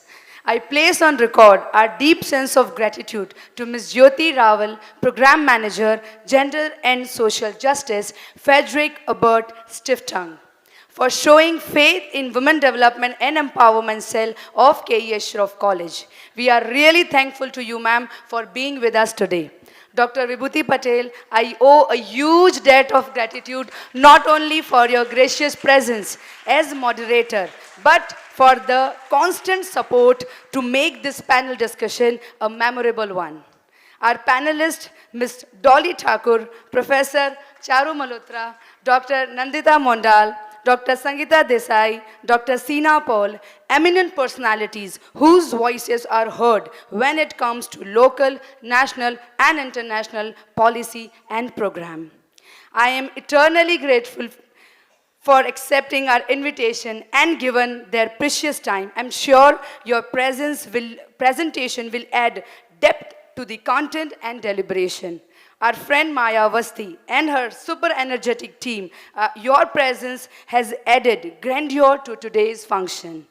I would like to thank our management, our principal, Dr. Lily Bhushan, and V.S. Kannan sir for always being enthusiastic and supportive. I request all of you to put your hands together for super energetic team of WDEC, Ms. Aarti Gadre, Ms. Samita Sen Gupta, Mr. Akshay Nair, and our host of the day, Ms. Kiran Nigam. As we are running short of time, I want to take each and every one of the name, but I'm really sorry. All the organizing team, special mention to Dr. Samrat sir for valuable inputs, Arvind sir for his creatives, and entire team for refreshment, registration, and other operational efforts. Thank you so much. I ask for forgiveness if I have overseen any member's name. I very humbly hold my hands and appreciate each one of members for their contribution and untiring efforts. Thank you so much. Thank you, everyone. That is the GenderLogue program from KES Shroff College for this year. We hope to see you next year. We will be bigger, we'll be better. Oh, again, November for us, yes, GenderLogue for us students. We'll be doing a great show. I hope we meet you there again. Thank you so much. Goodbye.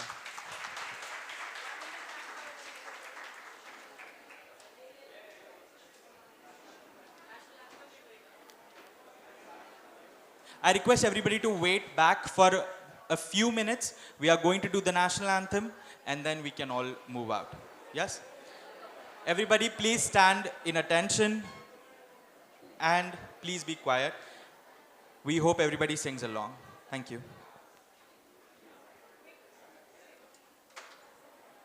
जनगण मन अधिनायक जय हे भारत भाग्य विधाता पंजाब सिंध गुजरात मराठा द्राविड उत्कल बंग विंध्य हिमाचल यमुना गंगा उज्जल जलधि तरंग तव शुभ नामे जागे तव शुभ आशीष मागे गाहे तव जय गाथा जनगण मंगलदायक जय हे भारत भाग्य विधाता जय हे जय हे जय हे जय जय जय जय हे